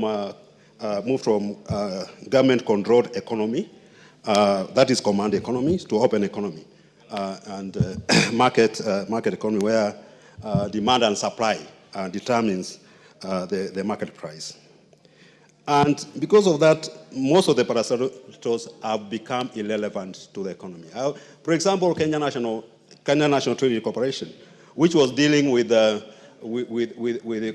consumable goods, cement and building materials, has become irrelevant. And most of the parastatals have become, they have faced mismanagement and corruption challenges. And they have become a big stress, a very big stress to the exchequer. The billions of shillings we are spending on these parastatals. In fact, I propose, even some of them we should even give them for free. Because if you are spending money on something which is broad bringing profit, you are making a loss on that thing. So I really don't care. And I know some people may say that I'm from the opposition, and I'm supporting a bill which is not supposed to be supported by the opposition, but this is the right way to go, Mr. Speaker. When we were doing public participation for this bill, there were a few questions which were being asked. One, the selling of Kenya Pipeline Corporation and this private bill, which should come first? I think that's a question which we should ask ourselves. Which should come first? And I really have no problem with that. The other thing which came up is the valuation of the parastatals. How are they going to be valued? The Kenyans have no problem with the selling of these parastatals, but they fear the valuation, most of them may be undervalued, and they may end up in wrong hands. Even they were also questioning the methods of selling of the parastatals. Is it going to be transparent and accountable to the Kenyan people? But when you look at the bill, and the other thing they were questioning is, are Kenyans going to be given a chance to buy the parastatals? But when you look at the bill, it is addressing those concerns. Mr. Speaker, I know we have done privatization of some of the parastatals in this country, and there are success stories like Kenya Commercial Bank, that is a success story. Safaricom is a success story. Kengen is also a success story. But there are also unsuccessful stories like Kenya Airways. And in the recent years, we have spent a lot of money on Kenya Airways. And Mr. Speaker, the money we have spent, I think we need to look at the equity. If our equity as a government has increased in Kenya Airways. Mr. Speaker, this bill is trying to address the defects which were being addressed, which were not addressed in the Private Bill 2023, which was annulled by the court because of a simple thing like public participation, which we have actually conducted. Mr. Speaker, looking at the bill, Clause 8, it establishes the privatization authority to steer the privatization agenda, and is going to be in charge of the privatization. And this is a very, very, very important thing, clause, because, Speaker, for the last 10 years, more than 10 years, we have not been able to sell any parastatal.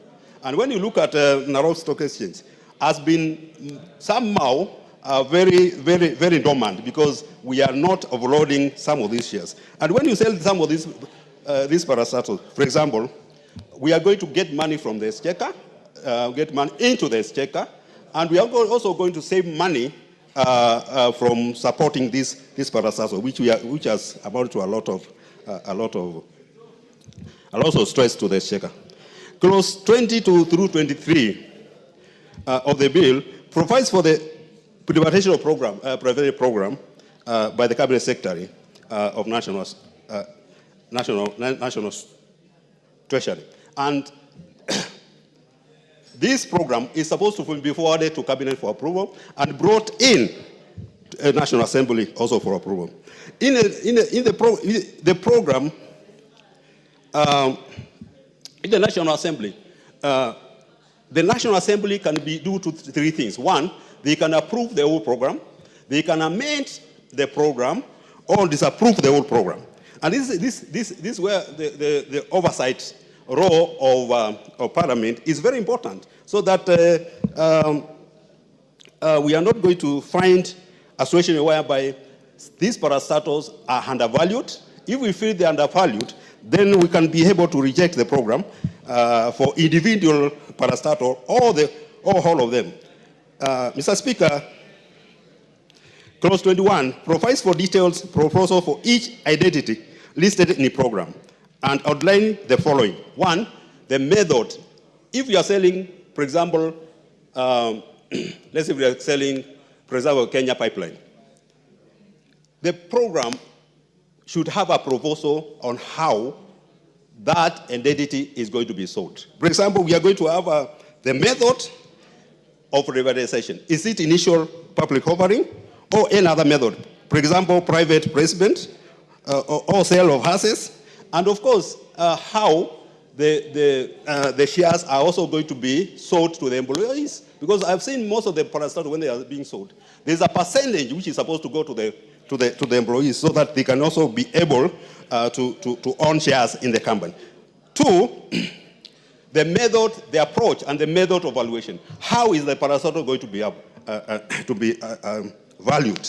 So that at least people understand this parastatal has been valued at this, and this is what we have arrived in terms of value for the parastatal. Three, implication for employees. How are employees going to be treated? Are they going to remain in the parastatal, or are they going to be given a handshake? And lastly, safeguards for public interest. Mr. Speaker, this process will give transparency in the private program and accountability to the Kenyan people. The bill provides a framework for appeals for aggrieved person. And this where Honorable Oundo, when he feels that he's aggrieved, he can go and appeal on the program so that at least the courts can be able to address the concerns on how that parasite is being sold. With those few remarks, Mr. Speaker, I support. Honorable members, let me interrupt the proceedings a bit to welcome students and teachers from a school who are seated in our public gallery to observe proceedings. This is Enosagami Wa Schools, Narok South, Narok County. They are welcome to the National Assembly to observe the proceedings during their learning tour, for this is the house where laws are made, where national government budget is made, and where the executive, the national executive is oversighted from. You're welcome.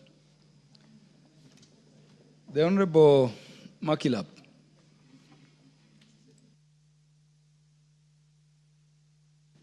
Well, thank you, Mr. Speaker.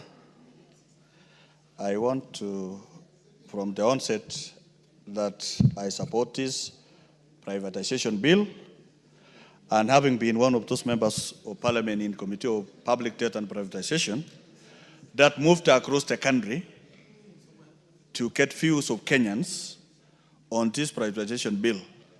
So, Speaker, this is not a new thing to this House. This thing was done in 2023, and it was thrown away by the courts for only one major thing, that public participation was not done. So, Speaker, we did a comprehensive public participation this time around across the people of Kenya. So, Speaker, one of the things that members who have an opportunity to read about this bill, it sets up structures of privatization. It sets up structures of privatization from establishment of what is called a privatization authority. What does that mean, Chairman, Mr. Speaker? That it reveals what we used to have as Privatization Commission to now a Privatization Authority, which as a chairman, a CEO, and other members even drawn from the public, Mr. Speaker. And these members from the public are expertise in various areas which are established in this particular bill. It is cited in this bill that these are the members who will be appointed to this privatization authority. Mr. Speaker, it also sets what is called a privatization program. Mr. Speaker, this House has been accused that you have abdicated your role to the executive, that Parliament has no role in this particular bill. Those of us who have an opportunity to read, if you read clause 23, clause 24, clause 25, where clause 25 is even very particular, I can read, Mr. Speaker, the National Assembly shall is a must, approve the program for implementation, approve the program with amendments or decline the program. Mr. Speaker, it sets out the authority, it sets out the program. You know, these are two different things, the program or privatization. And also establishes other committees, even committee or what is called a bill support committee for those who are not satisfied about the privatization process. It is therefore provided for. It also provides what is called a committee to look into the entire program and sets timelines, Mr. Speaker. Mr. Speaker, this is very comprehensive. And during the third reading or during Committee of Supply, you realize what the people of Kenya said when we went around. In fact, the people of Kenya at some point were telling us, why do you want to sell everything? They thought this is a legal framework. It must be known in Kenya that this privatization bill is a legal framework that will continue to exist for many years, and it can always be amended as we move along, Mr. Speaker. So what does this mean? It means it repeals the Privatization Act of 2005. So, Speaker, if you look at 2005 and today, 2025, those are 20 years down the line, and in between, there was a amalgamation of a new constitution where it set out some parastatals under national government. And some have outlived their usefulness. In fact, at some point, Mr. Speaker, the public asked us, why are you interested in selling those which are profitable, like pipeline that we just passed some few minutes ago? So, Speaker, if something is profitable and if you want to make it more profitable, you privatize it so that you have more players, more resources in it, and in return, you will get more revenue. Government gets more revenue by ensuring that the public entity being privatized has many players and putting in resources. Mr. Speaker, it also, if you look at clause 35, subsection 2H, subsection 2 says the privatization proposal shall specify, and this is very critical for the people of Kenya. It says, where applicable, a recommendation on how to undertake socio-economic investment to the host community. To the host community. This is very important for those who have been dealing with sugar or parastatals that are domiciled in specific communities in Kenya. Mr. Speaker, it also highlights an issue of valuation. Mr. Speaker, Kenyans are very critical in valuation, even including the valuation of what we've just passed called Kenya Pipeline. Mr. Speaker, Kenyans are saying we could even have more or two valuers so that the correct value of what is supposed to be privatized is realized for the people. Kenyans are interested in security of those who are in those parastatals. And I want to encourage Kenyans and even inform them that even this one for Kenya Pipeline that we've just passed, you know, it will employ, when the Kenya Pipeline is expanded throughout the IPO, there will be many players, there will be many people to be recruited in it, and thus no one is going to lose his job.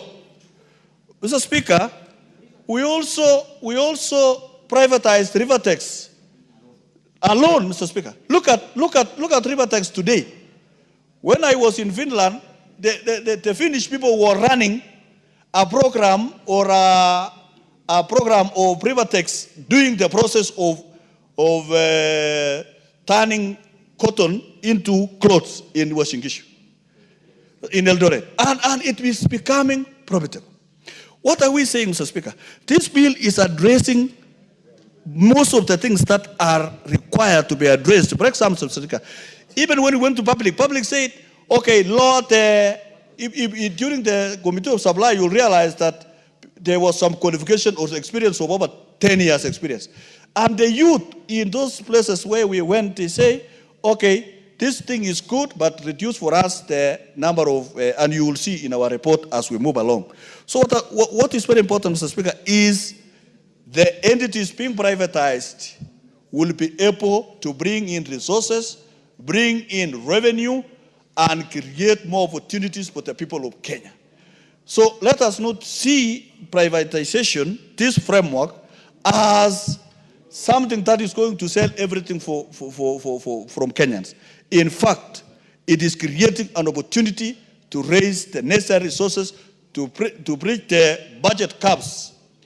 For example, Mr. Speaker, the budget cap of this year is about 923 billion shillings.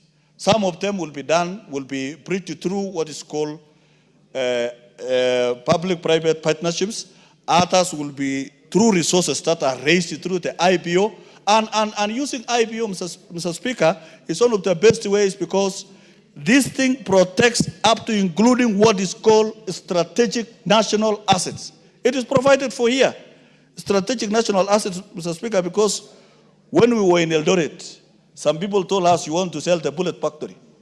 And we told them this bill protects strategic national assets from being privatized. So the rumors that are too many in people's heads, Mr. Speaker, has to be actually given the truth about this particular bill. Even the people of Makueni, to remove the worries of Professor, my good friend, Member of Parliament from Professor Warner. You know, the court case awarded the people of Makueni some money for the pipeline and something like that. And when we looked into it, when this thing is, the KBC is privatized, it will be able to bring in more money, and those people will be, the new buyers will take liabilities and everything else. So the guarantee of the people of Makueni to have enough resources is to actually privatize or to be compensated for the pipeline spillage and so on, is actually to privatize this thing so that you can get enough resources. So in short, Mr. Speaker, is even these hotels, I have an hotel and I'm interested to invest in it called Cabernet Hotel, that has been earmarked for privatization. And the workers have not been paid. I will bring something for the workers that used to work in that particular hotel so that they can be able to get their money. So, Mr. Speaker, we must be very careful, and we have looked into this particular privatization bill. We've even come with some amendments, and I want members of Parliament to be very keen so that when the chairman will be moving the amendments, you realize that we took care of the views of Kenyans wherever we went, so that those worries are actually abandoned, Mr. Speaker. I support this particular privatization bill. It's a framework. The Honorable Dindi Nyoro is recognized to make his contributions. Thank you very much, Honorable Speaker, for this chance to give my views on this bill. Honorable Speaker, on the onset, on the economic sense of it, everyone should support a lean government. And a lean government is the one that is left to only adjudicate the services that touches on the people. And therefore, the government must always strive to cut off excess weight. When you carry more than you need, then it pulls you behind. And that is the reason why, ever since I have been a proponent of government not engaging in the business of doing business. Because what can be done by others, then the government should leave those other people to do, because they do it much more efficiently. Honorable Speaker, the other reason why government must never be too bulky and engaging in too many commercial ventures is because government of Kenya already owns 35% of all the businesses in Kenya indirectly. including the small company any member would be running in this house today. Because as corporate tax is 35%, it means the government of Kenya is actually in the board of your company all the time. And you actually give them a share of 35% of the profit you make. And it means, therefore, they own 35% of all the enterprises, indirectly in terms of stakes and in terms of share of revenue, and especially net revenue. And therefore, Honorable Speaker, across the world, many governments continue to shed off whatever can be done by others, and especially in the private sector. But there is always a debate, internationally speaking, Honorable Speaker, because when you look, for example, an economy like the US, an economy like South Korea, they are private sector driven, meaning the government does not necessarily engage in too much commercial activity. But on the other side, when you look at a company like China, you see an economy where the government is dominant in direct ownership of stakes. And all those economies do well. And therefore, Mr. Speaker, it does not necessarily mean everyone is right and entirely right. It all depends on the circumstances, and it all depends on the scenario. Honorable Speaker, the reason why many companies and many governments arrive to the decision of selling many of the corporate entities, and especially the commercial ones they engage in, of course, it enhances efficiency, and of course, and especially when the reason of engaging in it is overtaken by events. Let me give what I mean. As we talk today about the government of Kenya, of us making it easy for offloading of stakes where government have direct shareholding. As late as now, Honorable Speaker, yesterday, the US government was investing in American lithium. They actually invested in a stake of around 5%. In the last 1 month, the US government actually invested $9 billion into Intel. Intel, which was previously a private company. Why? Investments in commercial entities when it comes to the sovereign must be guided on strategic decisions. Why are you engaging in that reason? The reason why you find in Kenya the oldest banks in Kenya, they are national banks in terms of they were previously owned by the state. It was because of the barrier of entry. The barrier of entry of starting a bank back then could only be managed by the sovereign, which is the country, or which is the government. But also the confidence. There are areas, for example, in banking around that time when it was a novelty, that no one could actually trust an individual person as an investor with their own money when they held ownership of the bank. And those are the reasons why we fight, for example, National Bank, Kenya Commercial Bank, had to be started by government that time because of those reasons. But those reasons have been overtaken by events. And the reason why I say so, Honorable Speaker, there is a lot of inefficiency in government-controlled companies in sectors that are booming. Take, for example, Consolidated Bank. Consolidated Bank is over 98% owned by GOK in various forms. But if you look at a bank like Equity Bank is newer than Consolidated Bank. But Consolidated Bank is actually having now net capital as we talk now, when Equity Bank now have shareholders' funds of over 300 billion Kenya shillings, which is core capital. And their profitability, again, are very diverse. So those strategic decisions back then could not hold today. The strategic decision of the US government investing in a chip-making company in aid of AI in the name of Intel is a today agenda, and therefore it is relevant. The reason for the US government investing in American lithium yesterday for a stake of 5% and also taking some of the risks out of where they are mining lithium, Honorable Speaker, is also based on the current global economy, strategic decision making. And therefore, we must always audit and fight what is it that is making strategic sense, what is it that is not making strategic sense, so that we can offload as much as possible to the private sector to do what they know best. Honorable Speaker, let me talk about how we should spend the money. The previous agenda was about Kenya Pipeline. And Honorable Speaker, my take would be this. For any company that goes through a listing, through an IPO, we must always reserve around 5 to 10% of the proceeds to invest back in other entities, and especially in alternative ways of offering the same service. What do I mean? As we offload any company, then you must take this money, create a venture capital, and invest in other current growth kind of institutions around the same sector. Green energy, and any other thing around power sector, for example, or energy sector. So that as you offload this, you are incubating some others. So that you don't get a time when you've already offloaded your entire portfolio. Honorable Speaker, let me talk something about the current capital markets, because it's very important even for the agenda we had about Kenya Pipeline, and even this bill. Honorable Speaker, capital market is everything about international capital flow. The US, for example, capital markets in equity side alone is double the size of the US GDP. Because all the companies listed in the US, their valuation cumulatively is around 62 trillion US dollars. In the income sectors, in the income, fixed income side, it is over 55 trillion.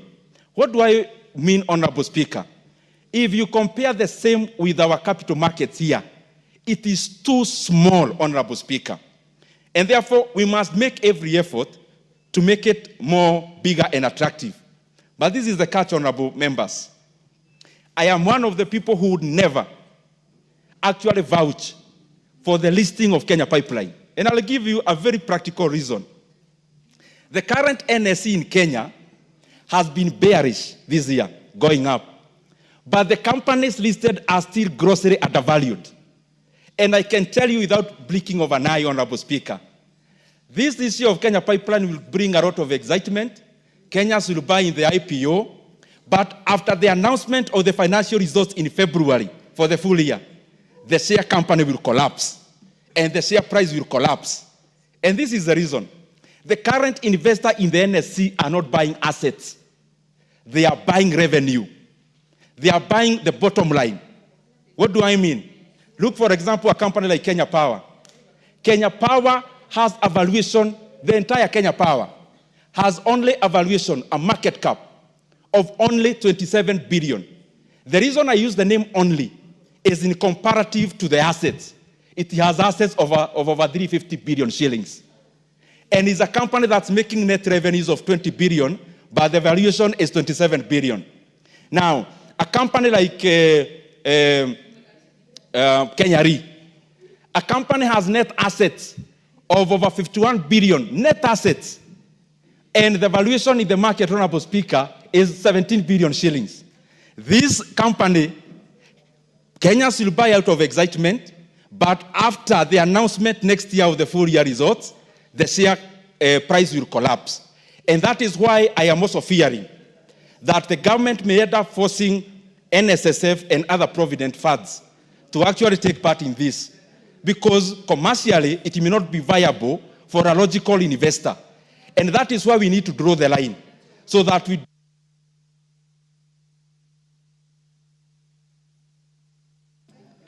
Honorable Ndindi Nyoro will be given 2 more minutes. And Honorable Speaker, I think I have made that point. The current investor is not buying assets. The current investor in the market is buying net revenue. And if you look at the profitability of Kenya Pipeline, last year was 6.8 billion. Average for 5 years is 5 billion.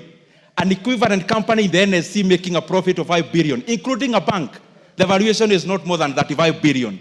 So that is the kind of valuation that investors are going to encounter as we come on next. The other thing is control. We fight government-owned entities, Honorable Speaker.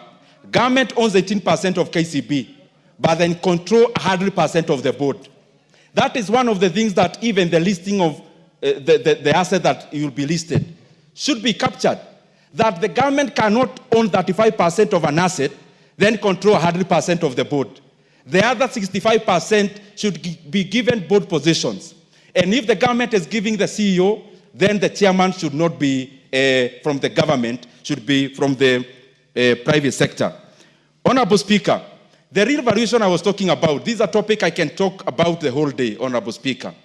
If you look at a company like Kengen, the valuation is around 55 billion.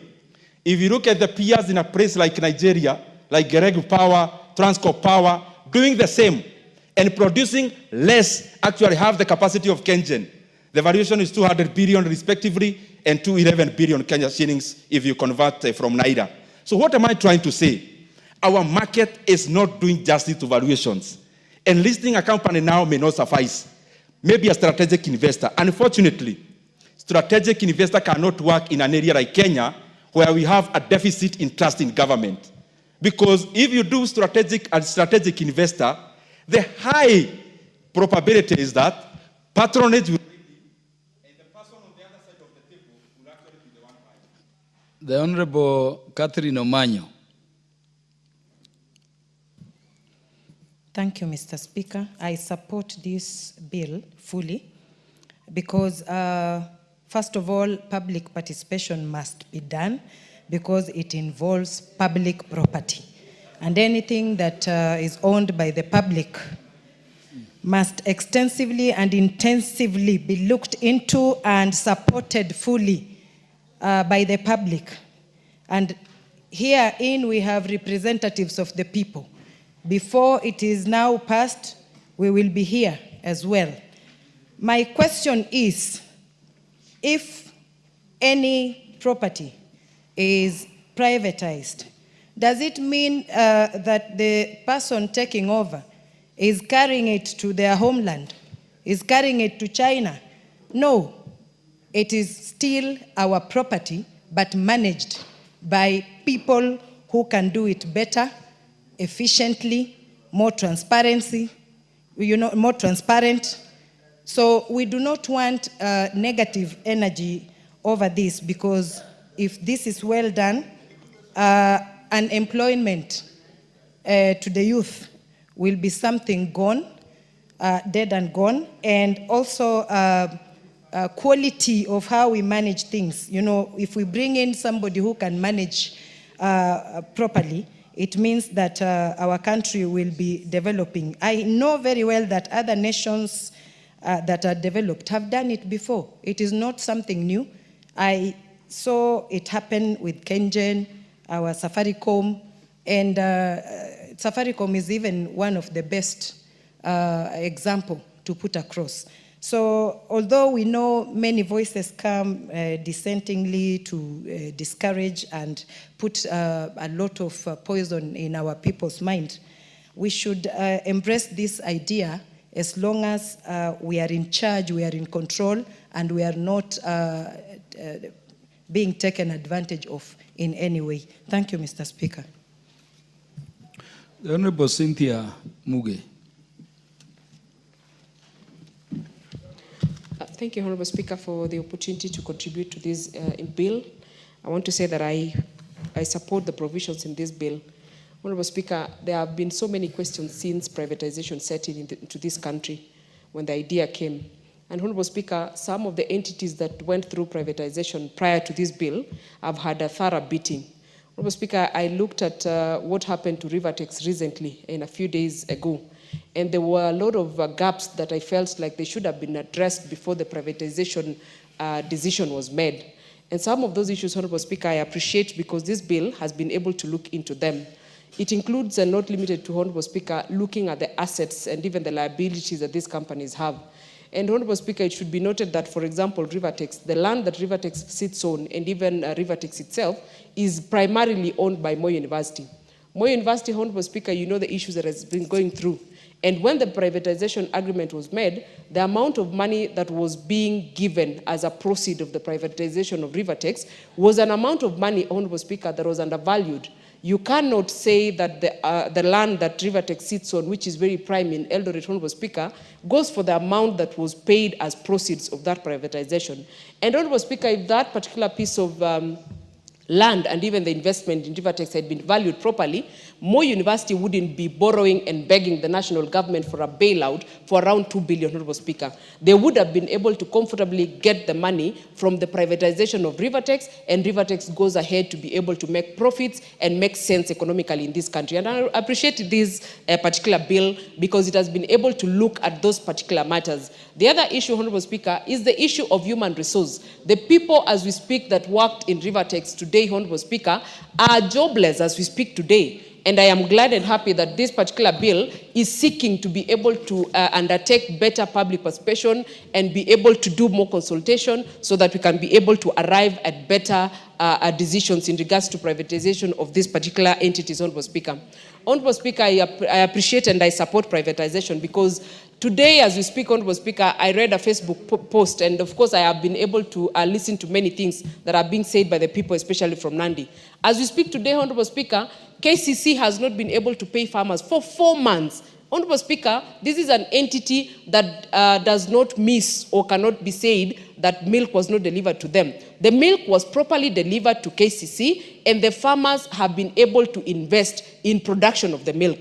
But Honorable Speaker, 4 months down the line, that particular farmer has not been paid. Why? Because of how KCC is being run. And Honorable Speaker, I feel like I wish I could carry KCC and put better management and prudent management and put some idea and agenda into their heads that this should be a farmer-centered entity, that you get the milk, you add value, and you pay the farmer on time. And Honorable Speaker, the more reason why I support this privatization and the bill that will be able to guide privatization is because of such issues, so that we can have the people who are actually bringing raw material into an entity get paid on time. Honorable Speaker, for a very long time, government entities has been associated with bureaucracies and inefficiencies. And I feel like this privatization, Honorable Speaker, is able to finally take off the responsibility of service delivery, or so to speak, Honorable Speaker, from government entities, so that then we can finally go and run away from bureaucracies and the inefficiencies that are associated with it. Honorable Speaker, the things that we have in this country are of very high value. The problem that we have, Honorable Speaker, is the mentality. We are not commercially, we have not adopted a commercial model in many things that we run. And therefore, Honorable Speaker, I feel like this bill is finally going to lead this country and most of the entities that have been a burden and a baggage to this country, and especially the tight fiscal space, an opportunity to be able to offload it. And Honorable Speaker, I am more than happy to remove most of these entities from getting or requiring exchequer bailouts so that they can be able to go out there and be able to generate their own money. So, Honorable Speaker, I really appreciate the thought process that went into this bill so that we can finally properly guide privatization of the entities so that, one, we can achieve service delivery and we can be able to have a more efficient delivery of service to the people in Kenya, Honorable Speaker, and most importantly, be able to sort out especially the Kenyans that are providing raw materials for some of these entities to be able to run. So, Honorable Speaker, I support this bill and I hope that it actually gets appropriate implementation so that it can be able to sort out the so many historical issues and problems that we have faced as a country and as a people in this country. So, Honorable Speaker, I support this bill. The Honorable Dr. Otiende Amolo, Senior Counsel. Thank you, Mr. Speaker. Mr. Speaker, I was hoping the wise man now taking your attention would listen to our contribution, because during a time like this, years back, he supported a similar bill which we passed despite our objection and ended up being nullified. But wisdom has no limit. But Mr. Speaker, on a serious note, I need your direction. I hope someone will tell the Honorable Ndindi Nyoro what I said. Mr. Speaker, before my time starts running, under the standing orders, once a bill has been moved and seconded, we are supposed to contribute, and the mover and the seconder are supposed to listen. So when they reply, they are able to address some of our concerns. From what I can see, there's the mover has just now appeared, and I like that. I think I should keep making these objections. The Honorable Dr. Otiende Amolo. Yes. this parliament, we listen to parliament from various places. Thank you. The mover was actually by and they are listening to every word. Thank you. So that Now, it applies. Mr. Speaker, may you direct that my time starts running now? Mr. Speaker, I support this bill with reservations. And I support it because it has many good provisions, but some provisions that require to be re-examined. It is my hope that either the committee has re-examined them and will be moving them, or will consider them during the committee of the whole House. Mr. Speaker, this is an improvement, but in my view, it is still not perfect. And I want to start with what has been said in terms of approval by Parliament. Mr. Speaker, if you look at Section 20, what Parliament submits is a program. It is the program, not the specific approval. And I want you to juxtapose Section 20 with Section 22 of the provisions and Section 26. Section 20 and 22, where Parliament received the privatization program. In Section 36, when it comes to the Cabinet receives the specific proposal for each, not the program. Section 36(1). And when you read 36(2), moving forward, the Cabinet then approves each specific unit for privatization, as opposed to Parliament, where we are given a whole program. It is therefore not entirely correct to say that under this bill, Parliament specifically approves the privatization. And in my opinion, that is wrong. Parliament should retain the discretion to approve the specific unit of privatization, not some overall program. Mr. Speaker, I then draw your attention to Section 23. In this section, you see that Parliament is restricted to 60 days. Parliament must approve within 60 days. I know of no other legislation, well, except the Constitution itself, that introduces similar provisions. And in this case, does not make any reference to when Parliament is on recess. Many times, they would have a proviso that time runs when Parliament is on session, not when it is on recess. But I see no such provision. Mr. Speaker, if you look at Section 32, it treats Kenyans and non-Kenyans alike.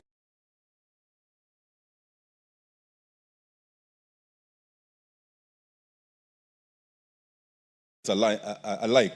But where it says that it can be any person, whether Kenyan or non-Kenyan, then it raises eyebrows, because I thought if you must refer to it, then you'd want to give some preferential treatment to Kenyans if they are of equal footing. But when you say that it does not matter, then it is of worry to me. Coming back to Section 20, on public participation that was spoken about, you realize that under this bill, the public participation is actually done by the Cabinet Secretary, as opposed to where we have usually been, where it is Parliament that does public participation. If you read that with the restriction in terms of the 60 days, it drives you to the conclusion that this bill wants the public participation to be done by the executive and wants no window for public participation by Parliament. And I have a problem with that. Mr. Speaker, Section 53, and this is a bit technical, but you'll understand it. Honorable Otiende Amolo, you know, whenever you speak, the House goes quiet. Is there business that can be transacted by Parliament that does not involve public participation? That is my submission. If we consider the provisions of Article 118. Let me answer it in this way. And that is, what you've said is my exact concern. That Section 20 of this bill gives the Cabinet Secretary the discretion to do public participation. When it comes to Parliament, then, Section 23 restricts Parliament to 60 days. The point being this: in my view, that restriction will constrain the ability of Parliament to do public participation. That is my submission. And that then becomes unconstitutional. Yeah, it will constrain Parliament in terms of time. Yes. But it cannot take away the obligation imposed on Parliament by Article 118, which I may read. I'll freeze your time. That Parliament shall conduct its business in an open manner, and its sittings and those of its committees shall be in public, and facilitate public participation and involvement in the legislative and other business of Parliament and its committees. So privatization at that level becomes other business of Parliament. Everything you've read amplifies my argument. Thank you. And this, it is in twofold. One, that while Section 20 provides an avenue for public participation expressly by the Cabinet Secretary, there is no corresponding section that expressly provides for public participation by Parliament. That's the first limb. The second limb is that by restricting the time to 60 days, and you know how public participation works, it may interfere with the duty of Parliament to do public participation. And that is my problem with those two sections. Thank you, I now Honorable come Mono. to my last submission. Thank you, Honorable Mono. My last submission is this. Yes. In relation to Section 53. No, Honorable Amolo does not want information from you, Mover. No. Mover, that's why I wanted you back. Take notes keenly, and then when you are replying, you will be able to respond. I have heard Honorable Amolo Mover to be saying there could be amendment to the period. But that is why I started. Parliament. Mr. Speaker, I started by saying this. But Yes, what is the Mover. point of order? You can also freeze this Honorable Tiende's time, because I just need... Honorable Tiende, I will not because freeze your the time, issue but Honorable I will Tiende add you time. is raising, Honorable Speaker, and you have alluded to it, is critical on public participation. And you have clearly read the provisions of Article 118 of the Constitution. I just wanted Honorable Tiende to help the House as a senior counsel. When the Constitution explicitly provides for public participation, that Parliament must conduct public participation on any legislative proposal. An act of Parliament can never negate that, and that is my understanding of basic law. And I'm not a student of law. That's why I wanted Honorable Tiende to educate me and the House and Kenyans whether the absence of that explicit provision in this statute or this proposed statute negates that which is provided for in the Constitution. Because my understanding, Honorable Speaker, from what you are saying, is that it does not negate, and Parliament will be obligated, as we do with all other legislative proposals, to carry out public participation. Just that clarification.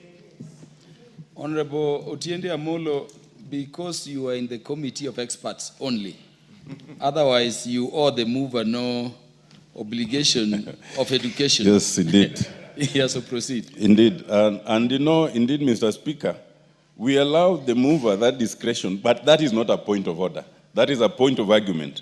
But let me now then explain what the problem is. Slowly. Two things, Mr. Speaker. One is that because the Constitution provides for public participation, you may not need to expressly provide for it.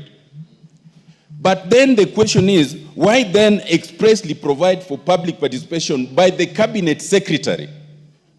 And public participation is required not just by Parliament, it is required by all organs. So because the Constitution does not require it, why would you provide for the Cabinet Secretary and not for Parliament? That's the first problem I have. But the next problem I have is the time constraint. Because Parliament should be left the discretion to do sufficient public participation, when you constrain its time to 60 days, then you might actually be constraining that duty. And that is my problem. So if you ask, just so that I answer. Honorable Amolo, you are understood. Yes. In fact, you are saying the same thing with the mover, except you are speaking at cross purposes. Yes, because the mover is saying... I'm educating in law. Yes. The mover is saying, if I understood the mover well, that while least public participation is provided for in Article 10 as a national value, The Constitution specifically mentions it for Parliament, but does not for the executive. And so the mover is saying for the executive, the bill may need to propose it specifically, but for Parliament, according to him, the bill does not, because Article 118 already does so.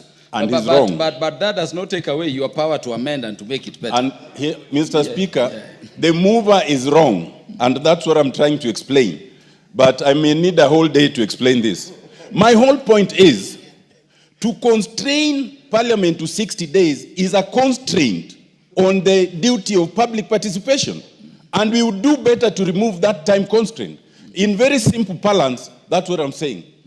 But let me now come to my last point, Mr. Speaker, and this is a little technical, and I would not blame the committee for this, section 53, where we establish an appeals board. Now, the design is good because you start with a review, then appeal to the appeals board, then to the High Court. You will add, Honorable Amolo, how long do you need? 2 minutes.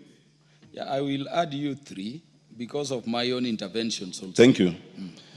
The only technicality, and this is beyond this act, is to advise the committee that as we speak, there's a decision of the High Court, of the Court of Appeal, that moves all these tribunals to the judiciary. And in that context, to establish a tribunal whose appointment is entirely by the President and the Cabinet Secretary is one that might require re-examination. And in fact, as we speak, the legal team in this House, including the Speaker, are grappling to persuade the court that there's room for administrative tribunals and judicial tribunals. But for now, that is the law. And therefore, as framed, Section 53 may be in danger of being unconstitutional. Lastly, Mr. Speaker, we must ask, our order paper number 13, which I think was a supplementary order paper, and the leader and the House business owe us an explanation. When we looked at the order paper this morning, order paper number 13 was not about privatization. And some of us did not come to the House for that reason.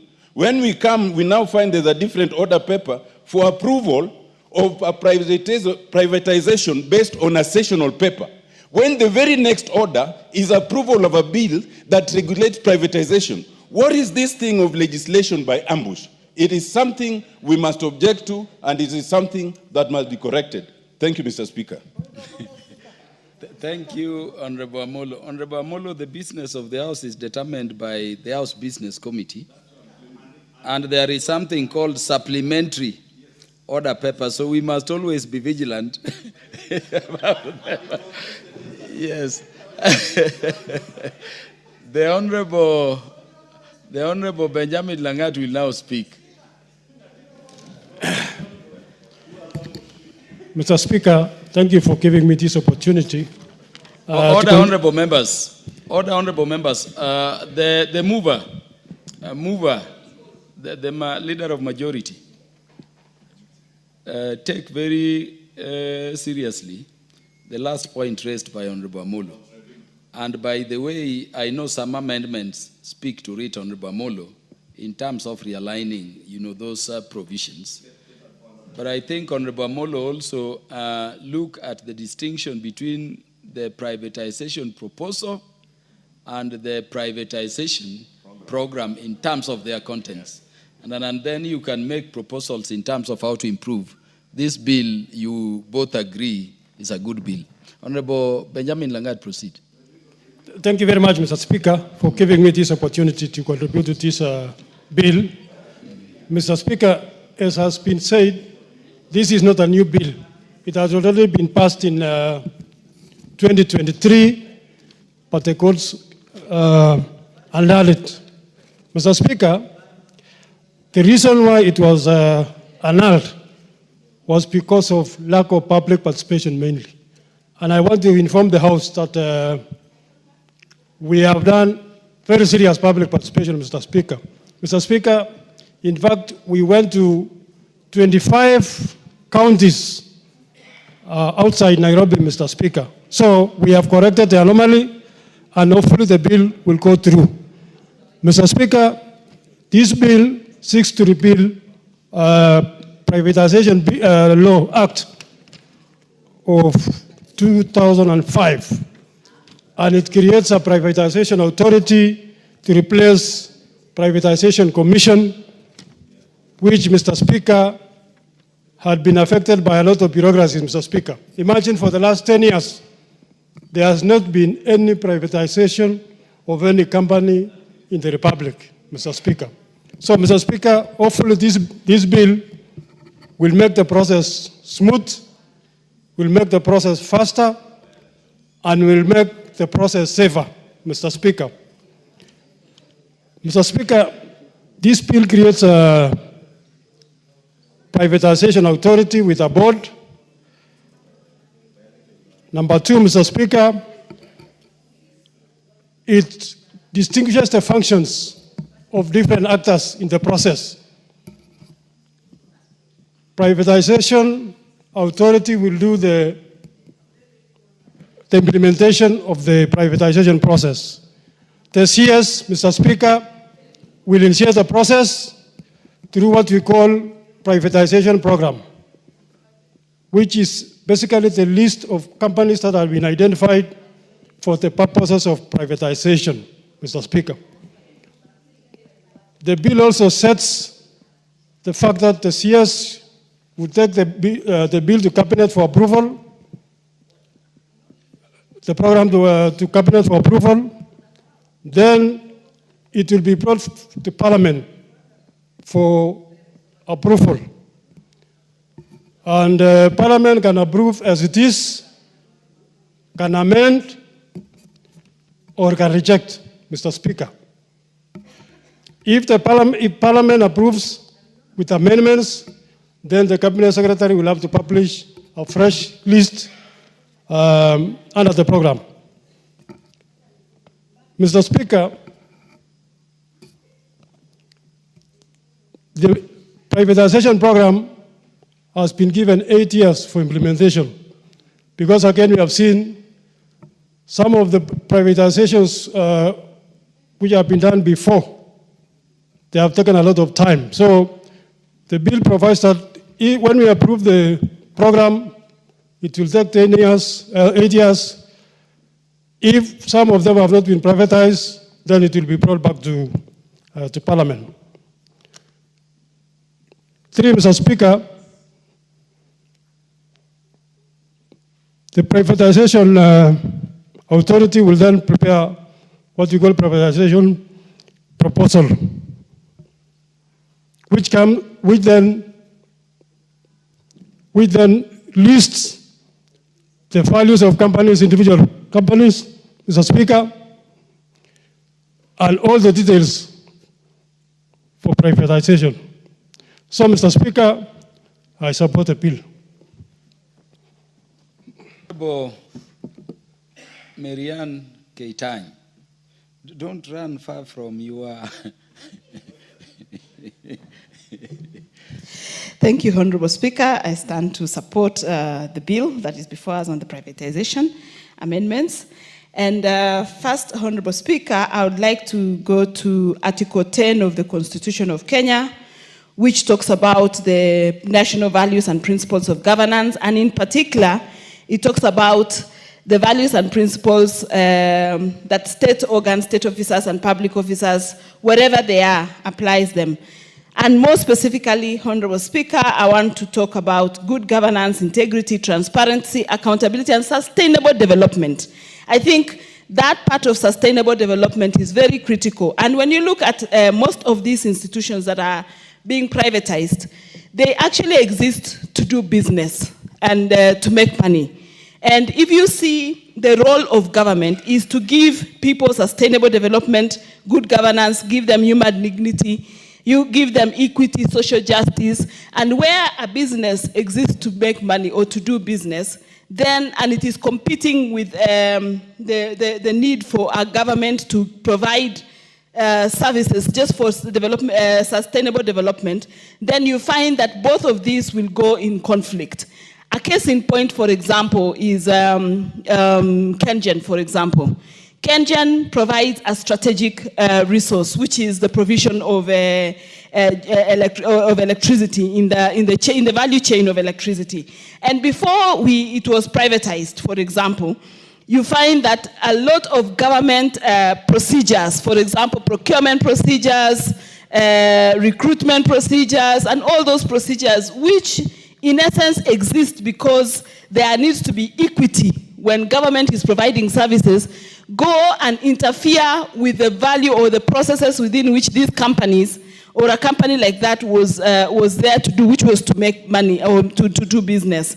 And therefore, I would support the privatization arrangement where most of these strategic assets that exist for the purposes of doing business and giving services to the common mwananchi at the same time are able to thrive in an environment that is private, that is able to compete with other businesses. And I take note, especially Section 21 of the proposed bill, which talks about, without prejudice to the generalities of the subsection, it talks about identification and determination of these entities for privatization, where we take into consideration Part C of it, the strategic nature of the public entity to be privatized. I think that is very important because many of the businesses that government do are because they are strategic in nature. But however strategic in nature they are, I think we need to balance the issue of strategic nature in it and the business that it is going to provide. The case in point is the privatization of Kenya Pipeline, like we just concluded, or the one that we just talked about.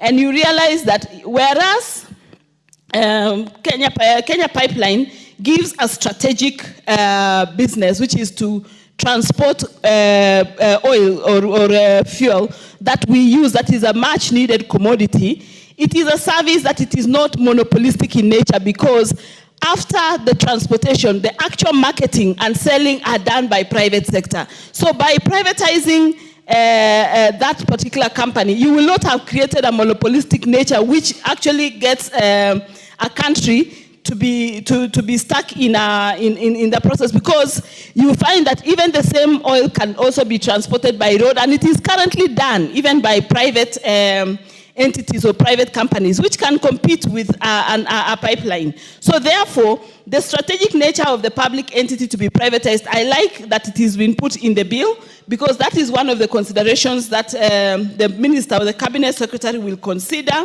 while looking at what items or what entities to be privatized. And I would love a situation where most of government entities, especially where they do a business, to actually get out of being regulated and managed by government, because then the business nature of it is not considered.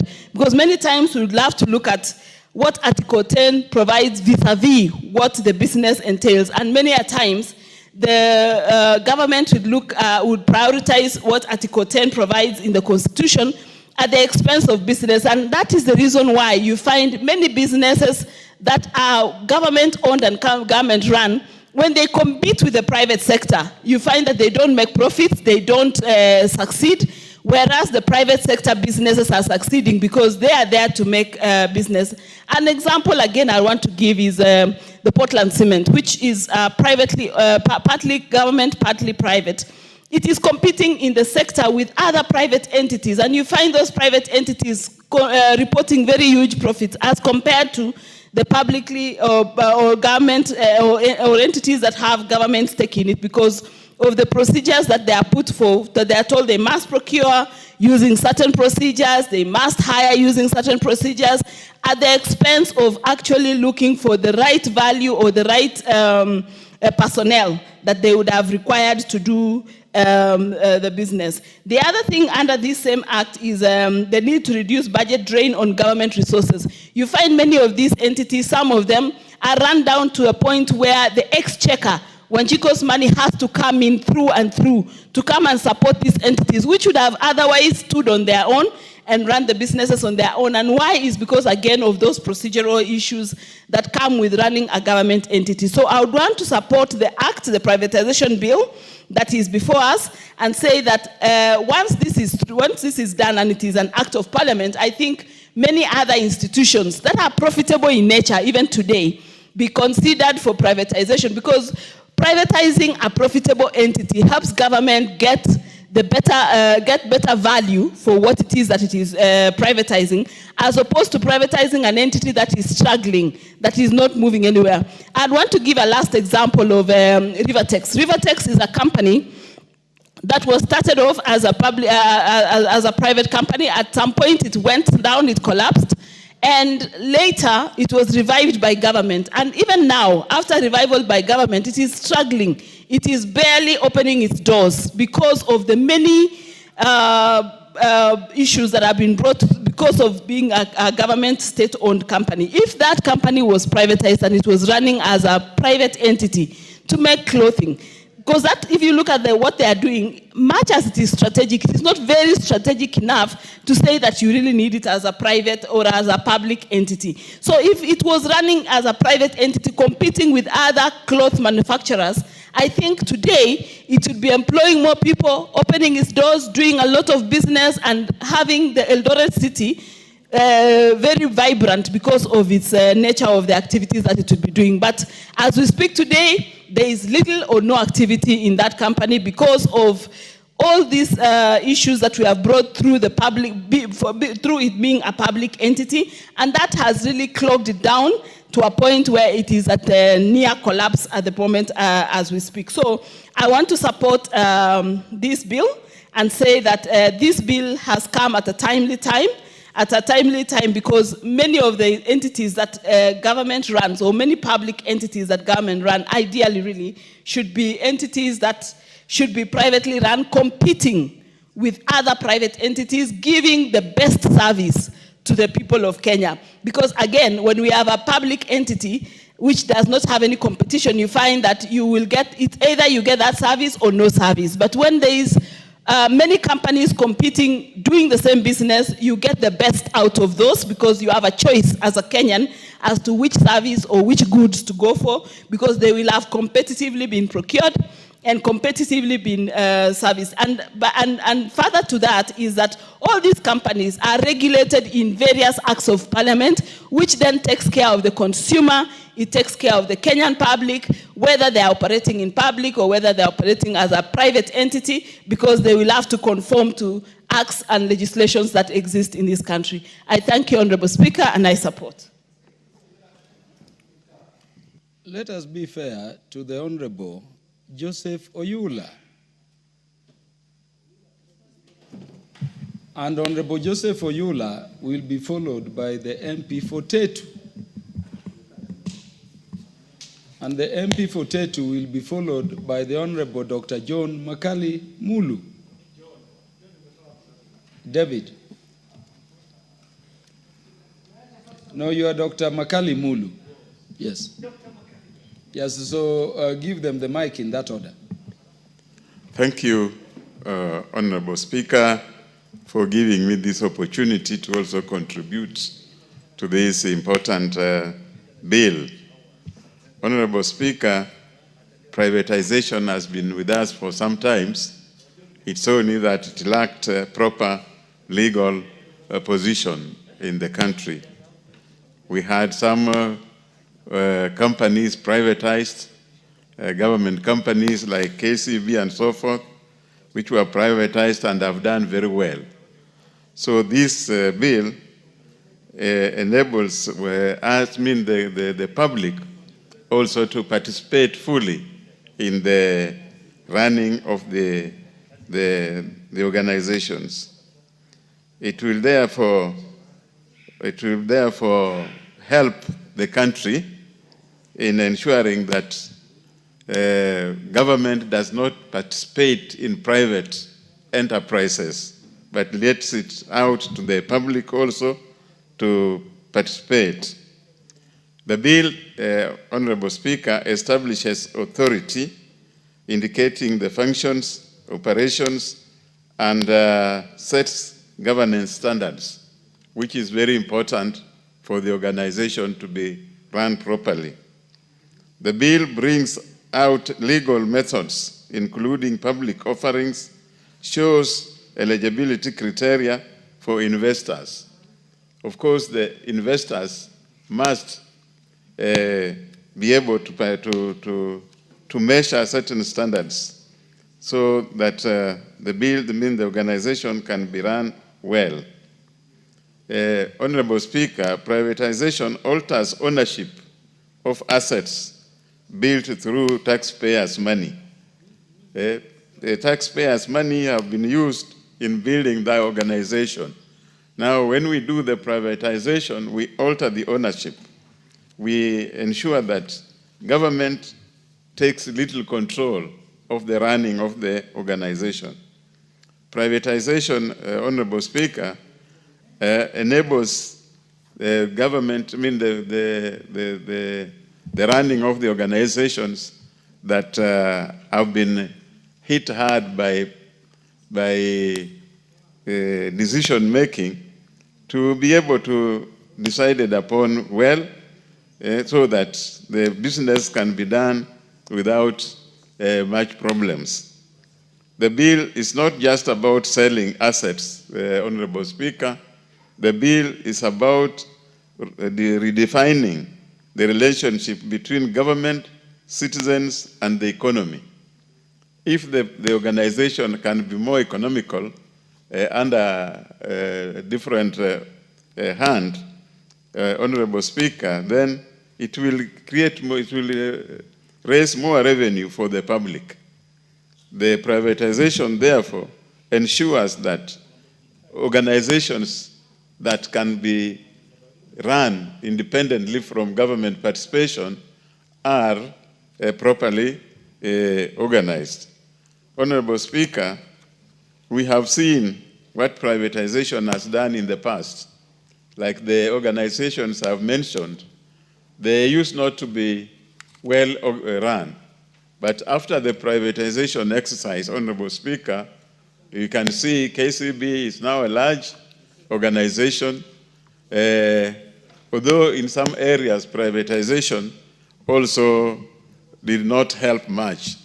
Like, say, Mumias Sugar Company, which was privatized through IPO, but later on lost control and started making losses. But all in all, Honorable Speaker, privatization will enable the country to raise more revenue because of the good management that is expected from the running of the company. Mr. Speaker, privatization bill should be supported.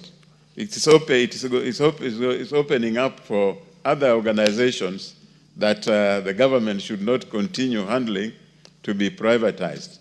With this legal position, Honorable Speaker, we think that the government can now move out of running business instead of running the other services that are required. So with those few remarks, Mr. Speaker, I support. The Honorable Geoffrey Mwangi, the MP for Tetu. Thank you, Mr. Speaker. Mr. Speaker, I support privatization, but I don't support this bill because it has a number of deficiencies that needs to be addressed before it can be passed by this House. Mr. Speaker, many speakers before me have alluded to some of them, and I do not wish to repeat. But the first thing, Mr. Speaker, is that in the bill, it is not very clear how the organizations to be picked for privatization will be picked. The bill is also not specific on the method of privatization that will be applied to each of the entities in a privatization program. The bill obviously envisages 3 methods of privatization, but it is very clear that as we bring to this House and says we want to privatize organization X, the Privatization Authority, the Cabinet Secretary should have communicated to this House clearly which method will be adopted. Because, Mr. Speaker, we have to prevent against ambush, where we come as a House and say we are okay to privatize Organization X. Then tomorrow morning, it is handed over to Adani through some sort of sale by tender or through some sort of private arrangement. So that is one, Mr. Speaker. Mr. Speaker, the second one is that if you look at Section 21 of this bill, and especially subsection 2, Part C and Part D, there are very good provisions that have been provided there as to the reasons or the considerations that the Cabinet Secretary should take to allow an organization to be privatized. But, Mr. Speaker, if we are to apply those rules, even regarding the privatization that we have just passed, or the session of paper that we have just passed for Kenya Pipeline, that session of paper would fall on its belly. The reason being, the Act here says that the Cabinet Secretary shall consider the strategic nature of the public entity to be privatized, and the need to avoid a privatization that may result into an unregulated monopoly.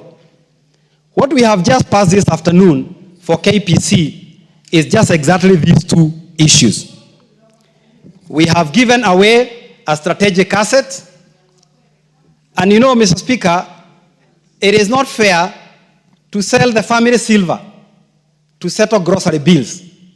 We understand the urgency to pay these pending bills, but we cannot sell a strategic national asset like Kenya Pipeline just to pay grocery bills. Just like, Mr. Speaker, you cannot slaughter the family cow just to provide family with dinner.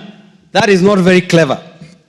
So, Mr. Speaker, the other thing is that we may end up with an unregulated monopoly, because as much as we are saying that the government and the KPC will have 35%, we don't know whether the rest of the 65% over time is going to be accumulated by some wealthy foreign investor who will just but have full control, of this organization.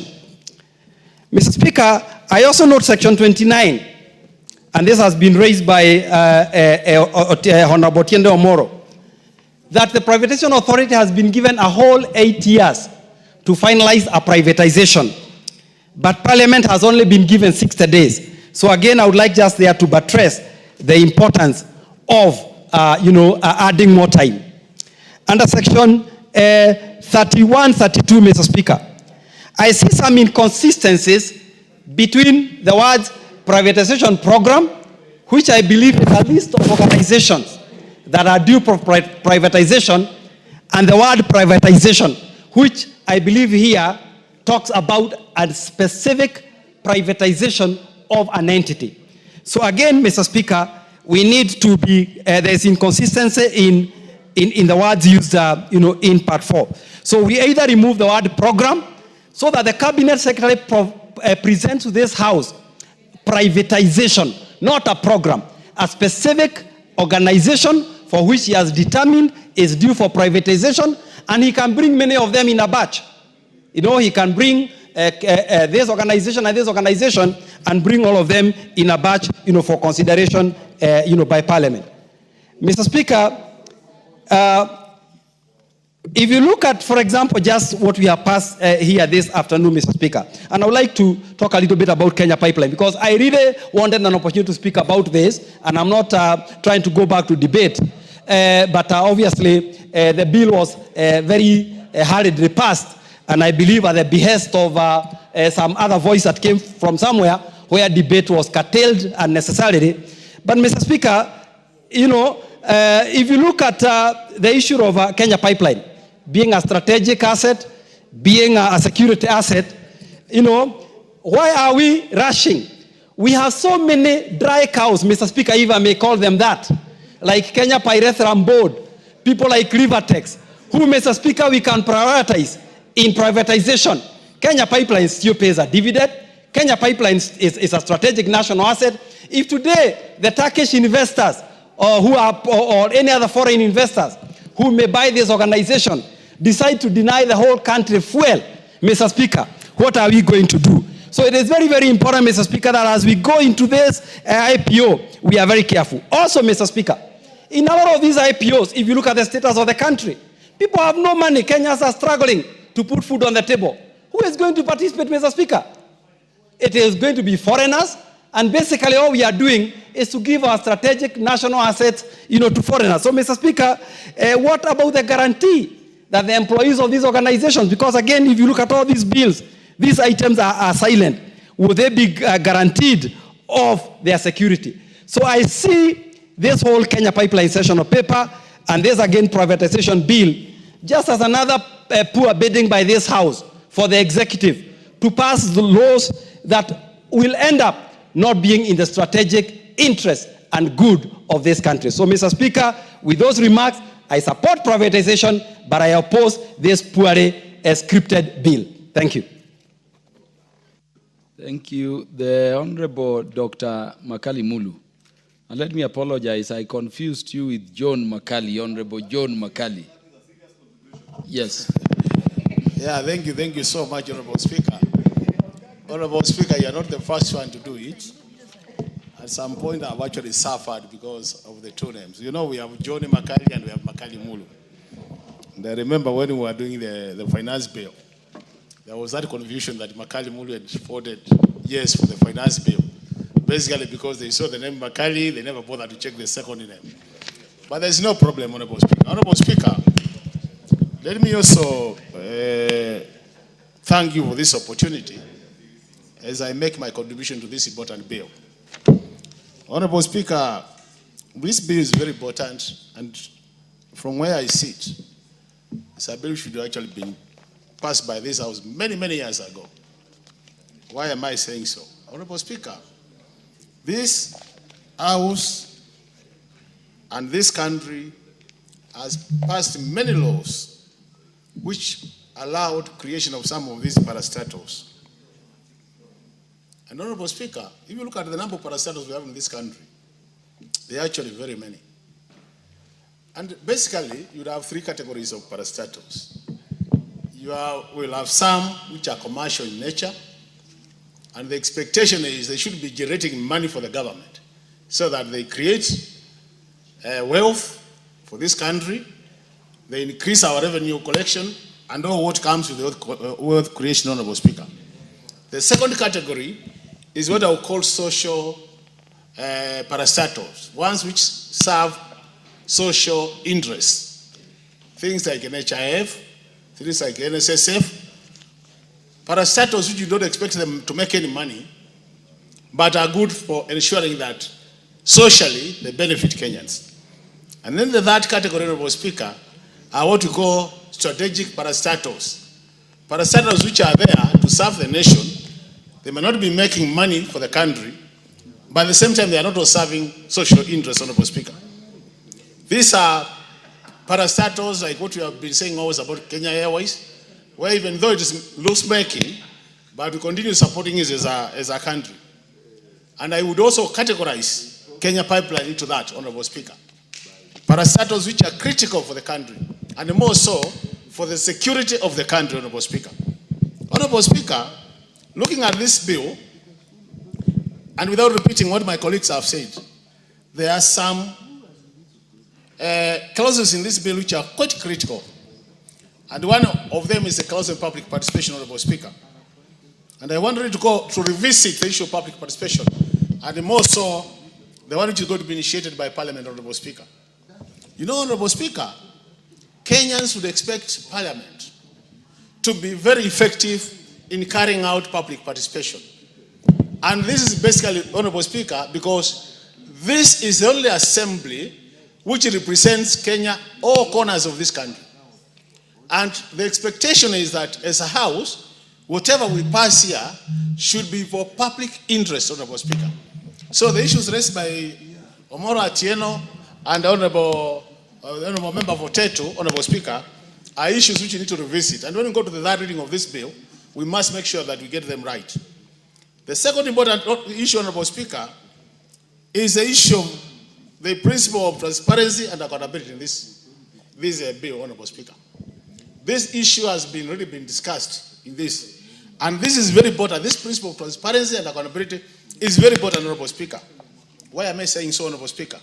Because in the past, we have seen parastatals which have been privatized, but the people who benefit are the people who are buying the parastatals, and the public does not benefit in any way, because some of them have been given out or been sold out, Honorable Speaker, at very low prices, to an extent that even the investment cost is never recovered, Honorable Speaker.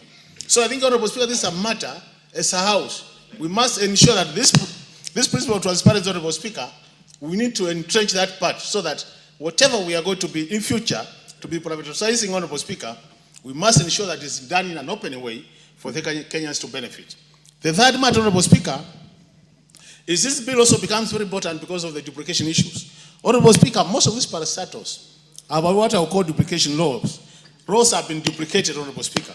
And what is happening is we could achieve the same outcomes by either merging them or selling them off so that we get money to support our revenue as a country, but still achieve the same outcomes. So the fact that now we are getting this serious, Honorable Speaker, means that it could be easy to identify these parasites which are actually duplicating roles so that we either merge them. In that case, we'll be saving in terms of administrative cost, in terms of current cost, but at the end of the day, we'll be able to achieve the same role. The other issue, Honorable Speaker, which is critical, and now this is where I want to revisit. When you look at this bill, Honorable Speaker, Honorable Speaker, I really need to beg that you listen to what I'll be saying after you go through the Mr. Mutunga, Honorable Speaker. Honorable Speaker, because this is a matter of Honorable Makali, what is out of order, Honorable Jerusha Mumanyi?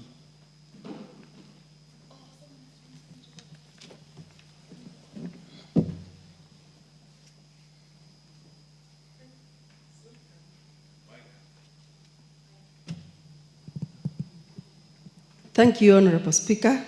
I stand on a point of order 95 in view of what was communicated by the Speaker, that we have an adjournment motion at exactly 6, if the mover can be called to reply.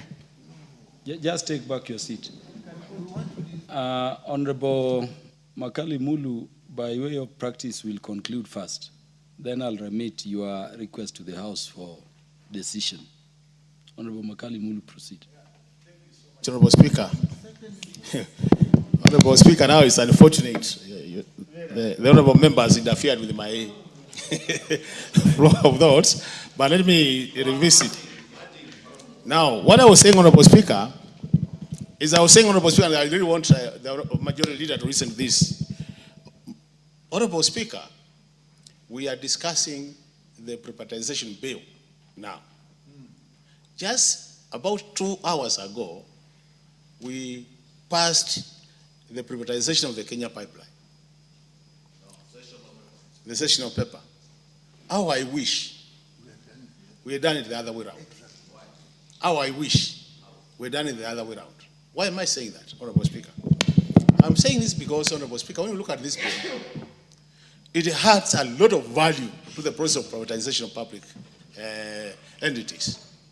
And if it adds value to that process, Honorable Speaker, the country would have gained more by ensuring that we have this as a law, this bill as an act of parliament, and then we subject this process to this act.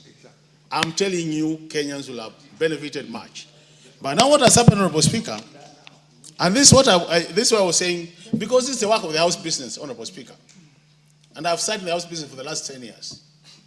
I know supplementary order papers are allowed, but Honorable Speaker, as a ranking member in this House, I would have expected such a grave matter as selling Kenya Pipeline to have been taken through a process which does not leave any doubt to Kenyans that there are any undercurrents in the process.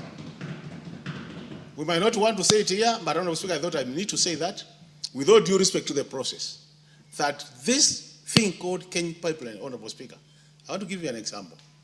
Our people in Makueni, because of the spillover, we have a serious matter in one of the Makueni areas, where our people lost life, where our people continue to suffer serious diseases as a result of that.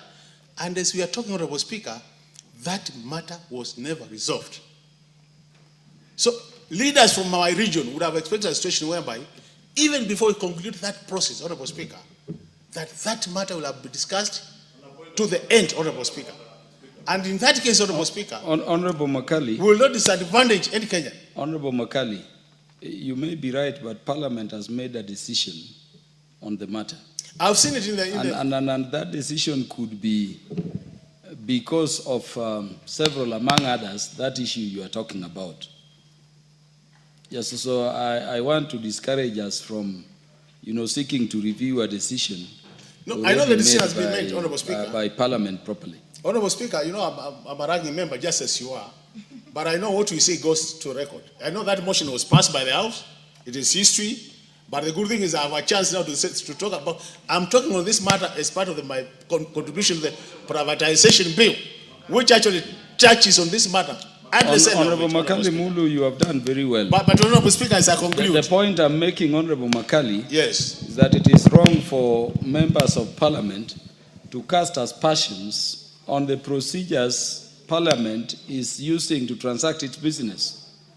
This is not the first time the matter of privatization of that subject matter came before the floor.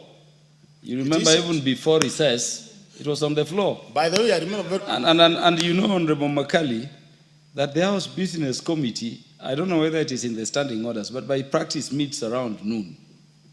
So let us not, as members, be here to cast aspersions on matters Parliament has decided on.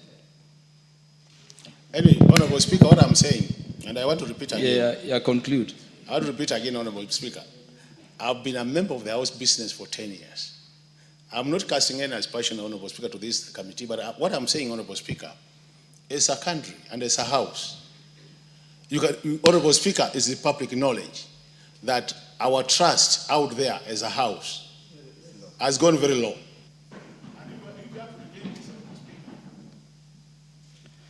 So your time is up, Honorable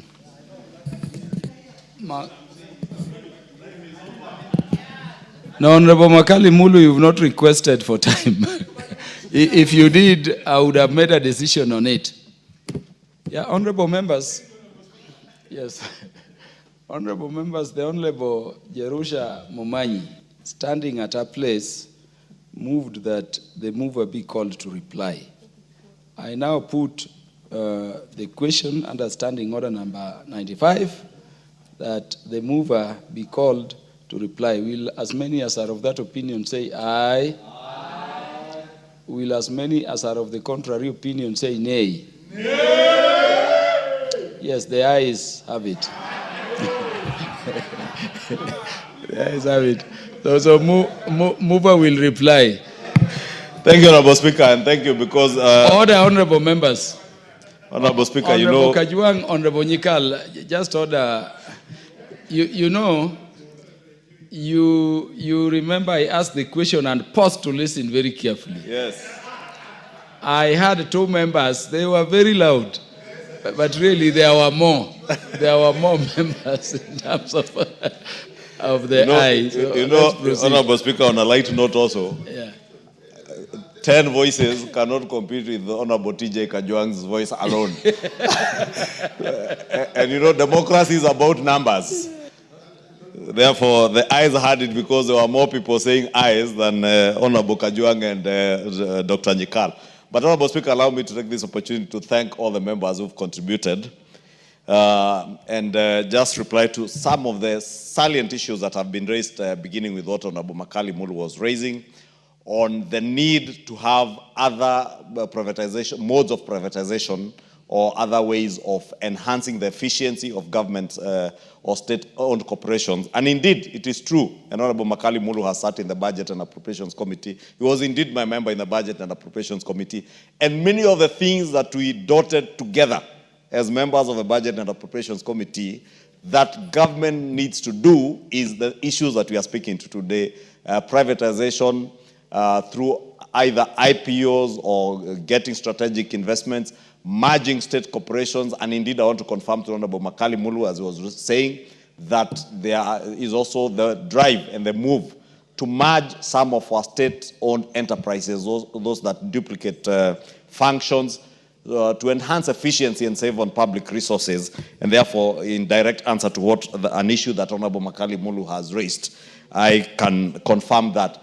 On the other pertinent issue, Honorable Speaker, that has been raised on public participation, especially on the contributions by Honorable Otiende Amolo. And Honorable Speaker, you did very well in articulating what is already provided for in the Constitution.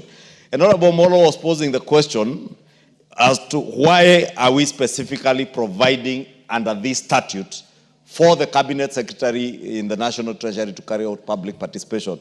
And indeed, in your guidance, you offered that answer, that the Constitution provides explicitly for public participation in legislative processes, and therefore we do not need to duplicate what is already provided for under the Constitution, but does not provide for mandatory public participation by the executive. And that is why under this bill, we are saying when it becomes an act of parliament, it will now be mandatory for the executive to carry out public participation.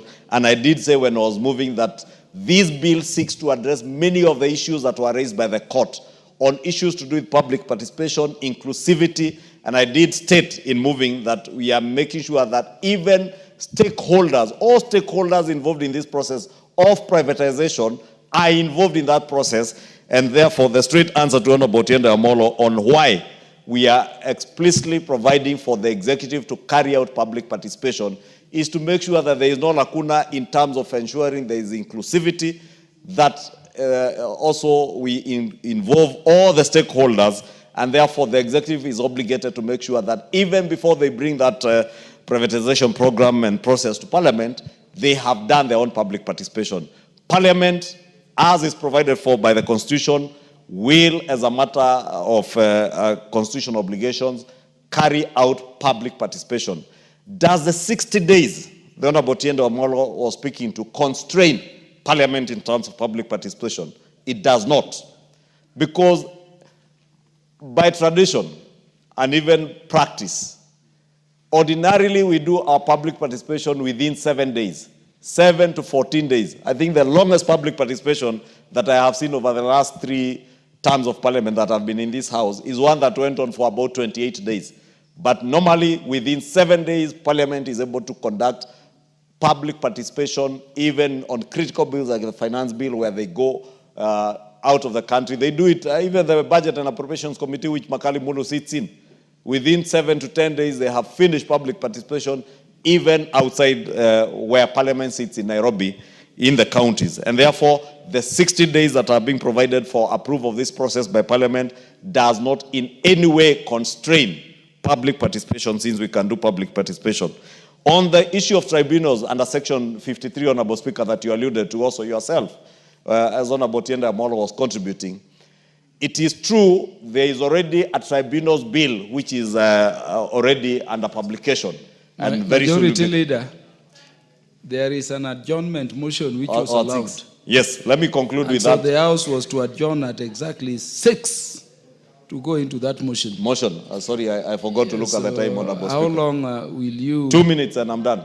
Yes. I was actually concluding on Section 53 on tribunals, saying that the publication of the tribunals bill is underway, and it will create a distinction between the quasi-judicial tribunals and the administrative tribunals, and this is such one tribunal that is not quasi-judicial, that will not need to go to the judiciary, is a more administrative tribunal that can be done under the executive, Honorable Speaker.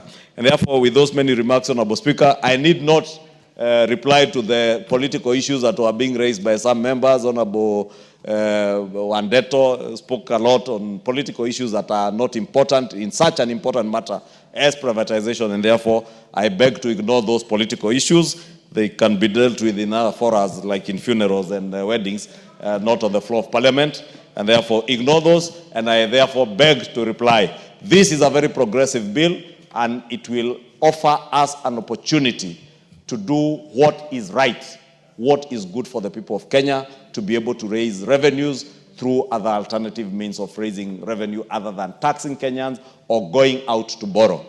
It's shocking, Honorable Speaker, that the people who shout out there that, oh, you should not borrow, you should not overtax Kenyans, today are the same people who say they oppose privatization.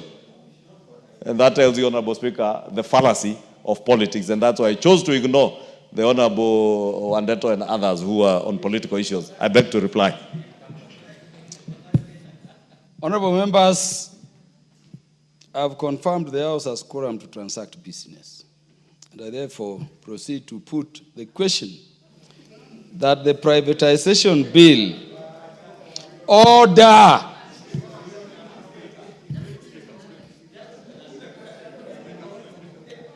Order. Order.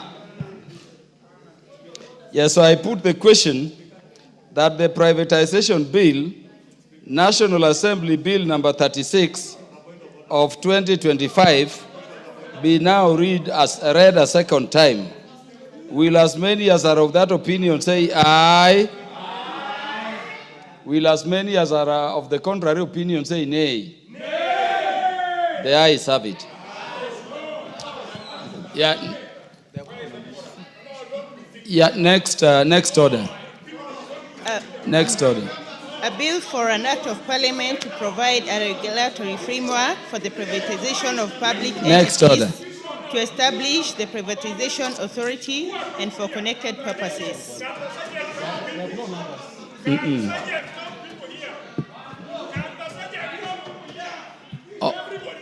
Honorable Kajuang, sit down. I make necessary consultations. Just sit. No, just sit. Honorable members, take your seats. Take your seats.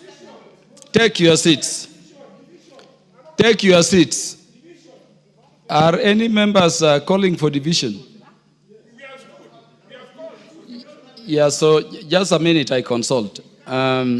Just come.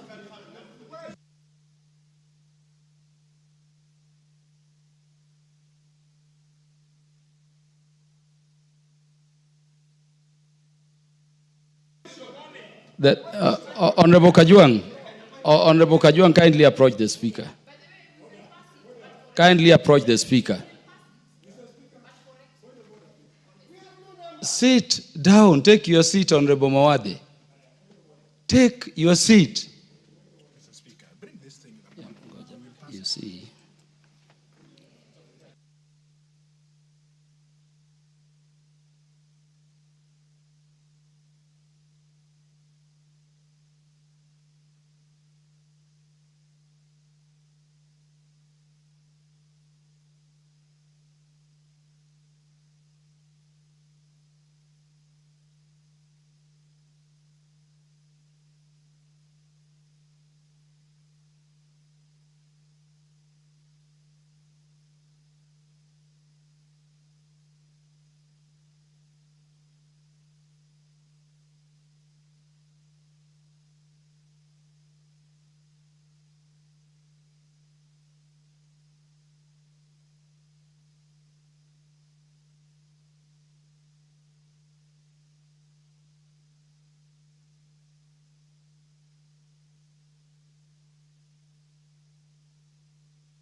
Yeah, so Honorable Undo, take your seats, honorable members. Honorable Mawade, it is a disorderly conduct to raise a point of order incessantly. Yes, I want the next order called. It is the adjournment motion we are going to. Who is moving the adjournment motion? Yeah, the Honorable Naisula proceed. Honorable Mawade, approach the speaker in the meantime.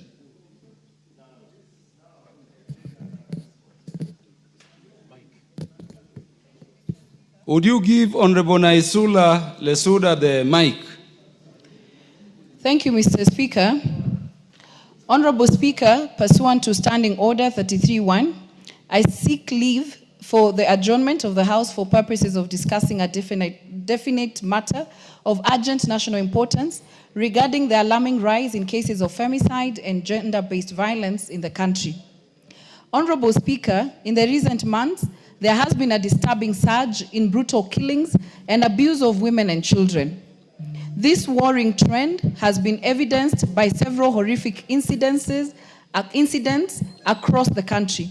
For example, in September 2025, a young woman in Narok County was abducted and assaulted by her relatives for allegedly going against the wishes of the family in relation to her choice of marriage Honorable partner. members, the adjournment motion raises a very serious issue. Would I request that those who are consulting do so in lower tones? Similarly, in July 2025, a 16-year-old secondary school student in Kakamega County was defiled by her teacher, highlighting the vulnerability of children within learning institutions. Alarmingly, cases of children being killed by close relatives have also been reported in the recent past. For instance, an 11-year-old child from Bomet County was killed by his father following a domestic disagreement, while in Tana River, 4 children were allegedly buried alive by their father as a form of punishment. Honorable Speaker, despite widespread advocacy against these heinous acts, the justice system, including the judiciary, the National Police Service, and the Office of the Director of Public Prosecution, has failed in protecting victims and ensuring accountability. Specifically, there have been reports on mishandling of evidence on victims of gender-based violence, which has contributed to a culture of impunity where perpetrators act without fear of repercussions. There is therefore need for concerted efforts by all stakeholders, including the relevant government agencies, non-government organizations, and the civil society in supporting victims and raise awareness. Additionally, there is need to safeguard the right to education for children endangered by child marriages, which is a violation of human rights. Regrettably, the Directorate of Children's Services is yet to be established to establish offices in all constituencies, resulting in delays in monitoring incidences and safeguarding children from all forms of exploitation. Honorable Speaker, it is against this background that I seek leave for the adjournment of the House to discuss this matter of great national concern with a view to exploring possible lasting solutions. I thank you, Honorable Speaker. Mr. Speaker,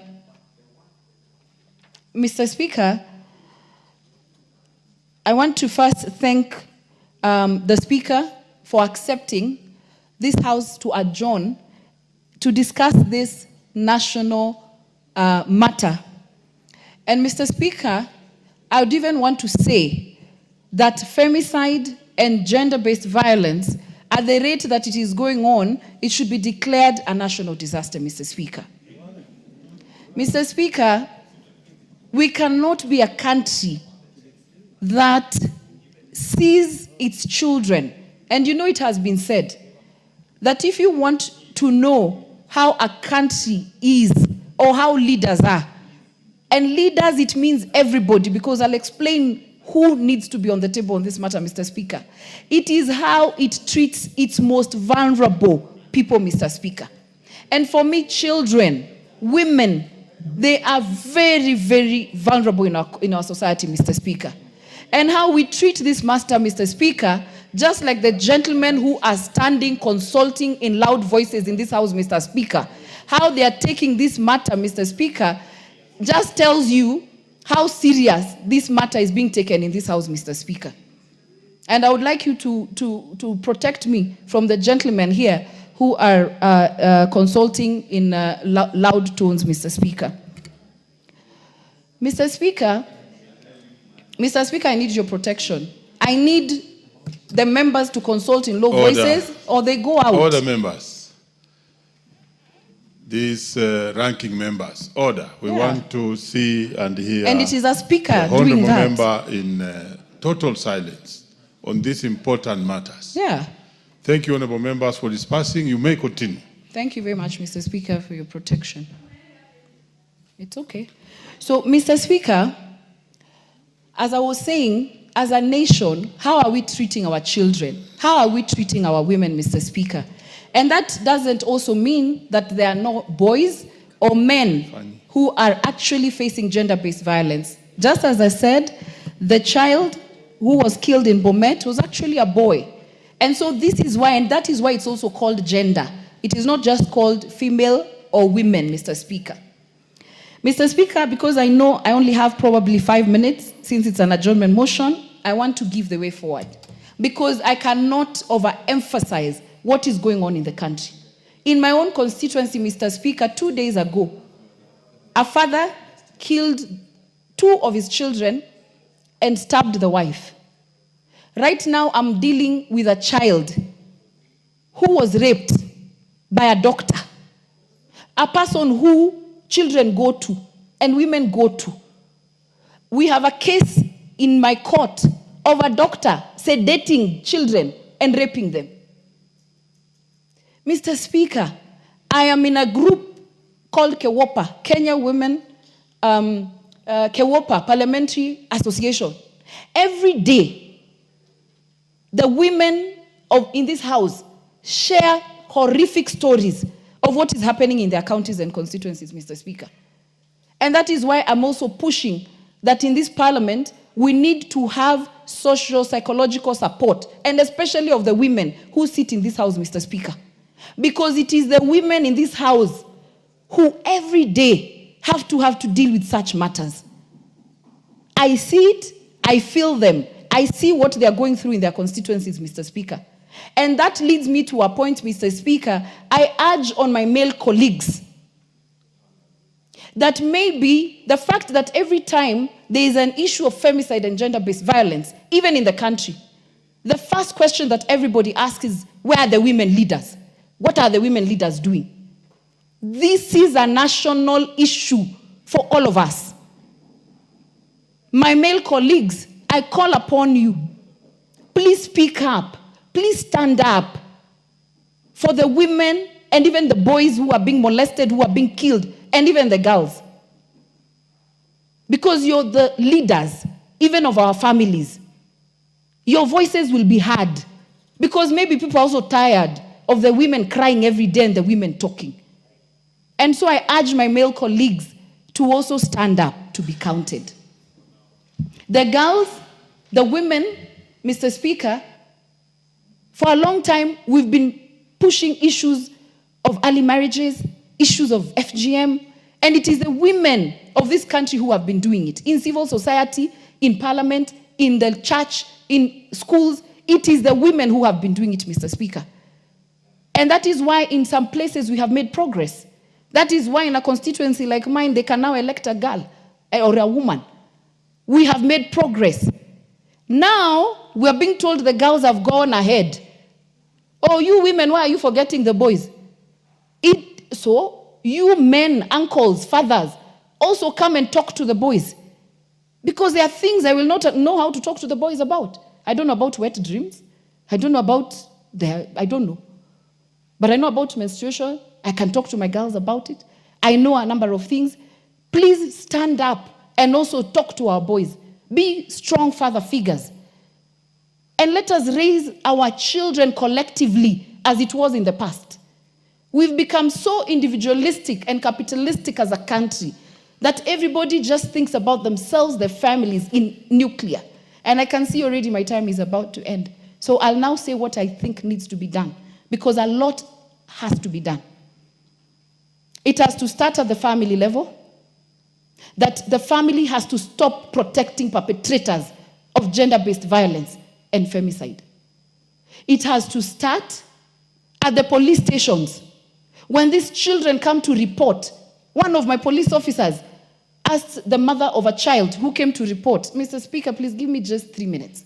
Because I'm giving the member, you really need to summarize. I'm summarizing the way forward. Order, Honourable Member. Thank you. This is your own motion, and remember you are supported overwhelmingly, and members are here to support you. Proceed. Thank you.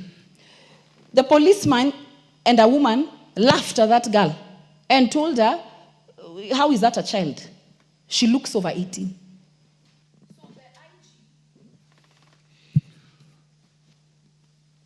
Very well.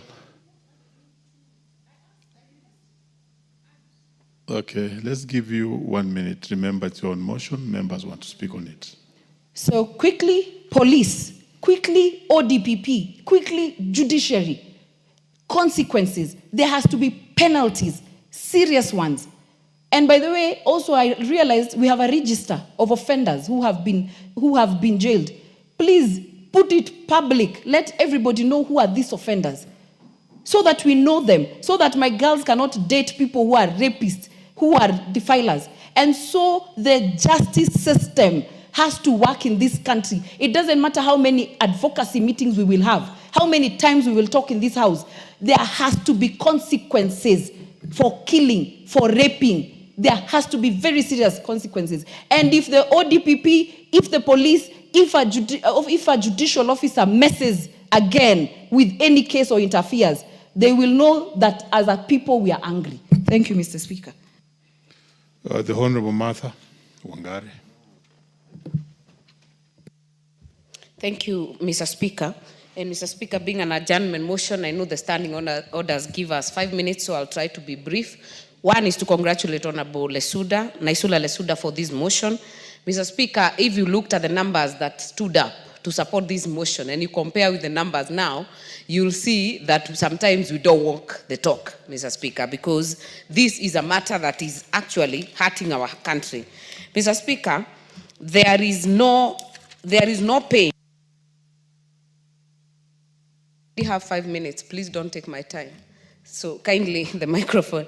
So, Mr. Speaker, this issue, we cannot even say it's a matter of legal framework because the Constitution itself, Constitution 2010, speaks about the rights that are enjoyed by every human being, including children, Mr. Speaker. In fact, there's a whole chapter, Article 43, that talks about the rights of children. And we also have the rights, non-discrimination, the principles that we apply in governance. The Constitution is very elaborate about it. Mr. Speaker, we have very many laws that actually speak to this issue. The Sexual Offences Act, 2006, the Prohibition of FGM Act, 2011, the Children Act, 2016, the Victim Protection Act. Mr. Speaker, we don't have a shortage of law or legal framework, Mr. Speaker. But, Mr. Speaker, what we are seeing more and more daring and glaring sexual offenses against children. We are seeing physical attacks on women and on children. And, Mr. Speaker, the data from the Kenya National Bureau of Statistics is very damning because 40% of women aged 15 to 49 have experienced some sort of physical violence since age 15. Mr. Speaker, this abuse is not just physical. It's not about hitting. It is not about killing. It is about sexual violence. It is about emotional violence. It is about economic violence. It is about harmful practices, including FGM. It is also, Mr. Speaker, including online GBV, which includes cyber stalking, harassment, and non-consensual sharing of intimate images and videos. Mr. Speaker, even us as women here in this house, Mr. Speaker, I know so many that have gone through it. Blackmail through a partner who has been intimate with you. Mr. Speaker, if we can have women today being paraded in political rallies, like turn around, let us see your behind. Mr. Speaker, in 2025, it is unfortunate, and this is a form of sexual harassment.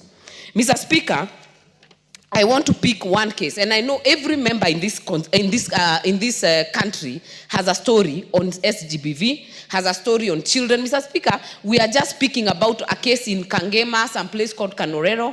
A woman murdered 2 children that are born by her, Mr. Speaker, to punish the husband. We have had children who are killed in 2023, September 12. I still remember, Mr. Speaker, a girl from my constituency called Jasmine Joki in Kasambara was gang raped, Mr. Speaker, and was murdered. A 12-year-old coming from school, Mr. Speaker. Mr. Speaker, this case was not sorted. I asked that question on this floor for over 3-4 times, Mr. Speaker, to get a response. And Mr. Speaker, one of the issues that we are dealing with and that we must do better is the issue of evidence collection. Mr. Speaker, any SGBV or sexual offense case, when it is mishandled at the source, then we cannot remedy it at the courts or the judiciary system, Mr. Speaker. Mr. Speaker, when that girl was raped in my constituency or defiled, the DNA that was collected to help to nail these culprits and these pedophiles, Mr. Speaker, has to be taken to Kisumu for analysis. Mr. Speaker, tell me why we do not have in every county today a DNA diagnostic center as it is, Mr. Speaker. We must walk the talk. The Ministry of Interior must do better. Let us have KEMRI offices in every county. Whenever we need to collaborate DNA, Mr. Speaker, it is done. Because what happens in these cases, Mr. Speaker, when you arrest these people and they are not charged in court, or they are charged and released on bail, Mr. Speaker, they go back to the villages and they tell them, what are you going to do? So can we walk the talk as legislators and as leaders, as parents, Mr. Speaker, to actually protect our children and the vulnerable in our community? I thank you, Mr. Speaker. The Honorable Reda Obo.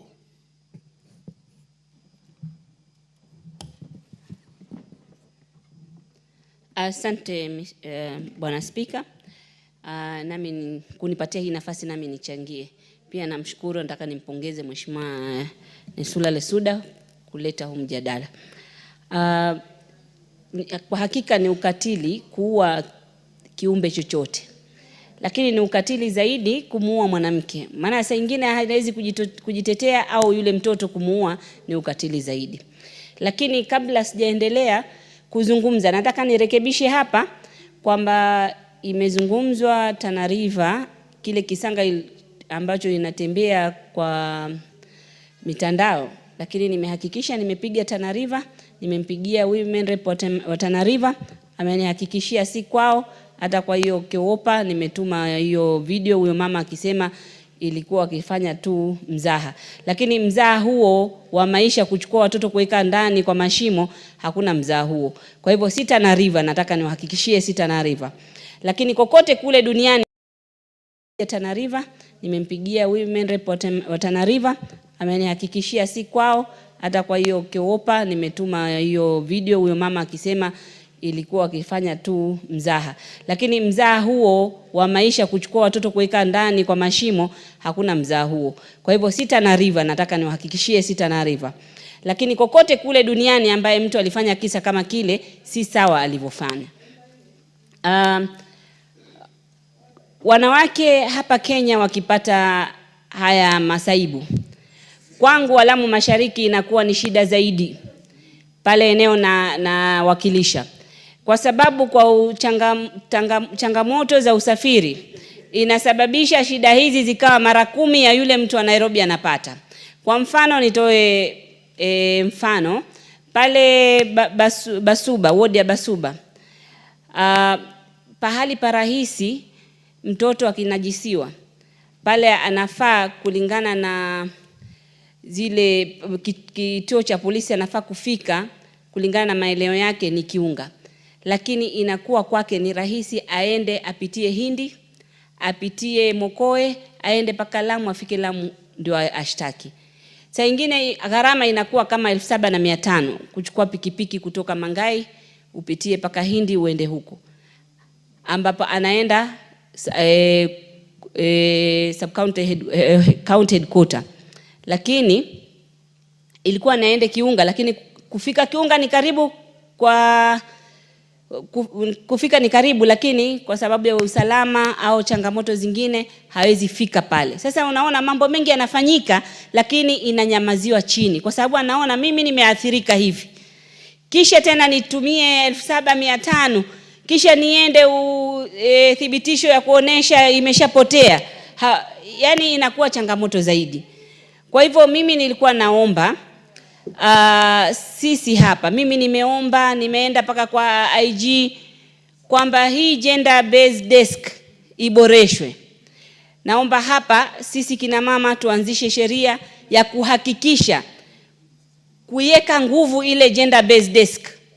Kila kituo kuweko na hiyo, na pale ambapo hakuna vituo tutafute mbinu zingine zaidi za kusaidiana. Maana yake majanga haya yamekuwa ni mingi, mengine yanasikitisha, mengine tunaweza kushughulikia, mengine hatuwezi kushughulikia. Na mengine paka viongozi saa nyingine ukisema unaambiwa wewe wanakutishia kwa sababu ni kura sisi tunatafuta. Wanakuambia unaingilia hii kesi na wajua nani yako ndani. So paka viongozi saa nyingine wanachukua hizo nafasi yao ya uongozi wakanajisi au wakatumia wale wanafunzi vibaya. Kwa hivyo hili tatizo liko na ni ukatili, na sehemu zingine zinakuwa na matatizo zaidi. Pia mimi ningeomba sisi kama kina mama au sisi wabunge tulioko hapa bunge, kama tunaweza pia kuipatia nguvu ile, kuna sijui inaitwaje kwa lugha ya Kiswahili, ile toll number ile 1195. Kuna namba ambayo ni ukipiga unapata msaada. Saa nyingine tunapiga ukajieleza kwamba nimepata shida fulani, watakupa mawazo lipi la kufanya. Mimi ningeomba kama serikali inaweza ihakikishe imepatia nguvu sana, wapatie kama hata ni mandege, ikuwe kama ni kitengo kimepangwa cha kuwafikia wale waathiriwa kwa haraka, ingelikuwa vizuri sana. Hiyo 1195 inafanya kazi mzuri, lakini haina nguvu hivyo. Ingepewa nguvu zaidi, ikafikia wale wahalifu haraka haraka, tungeweza kusonga mbele. Asante Bwana Speaker. Honorable Leah Sankaire, the Chair Kiwopa.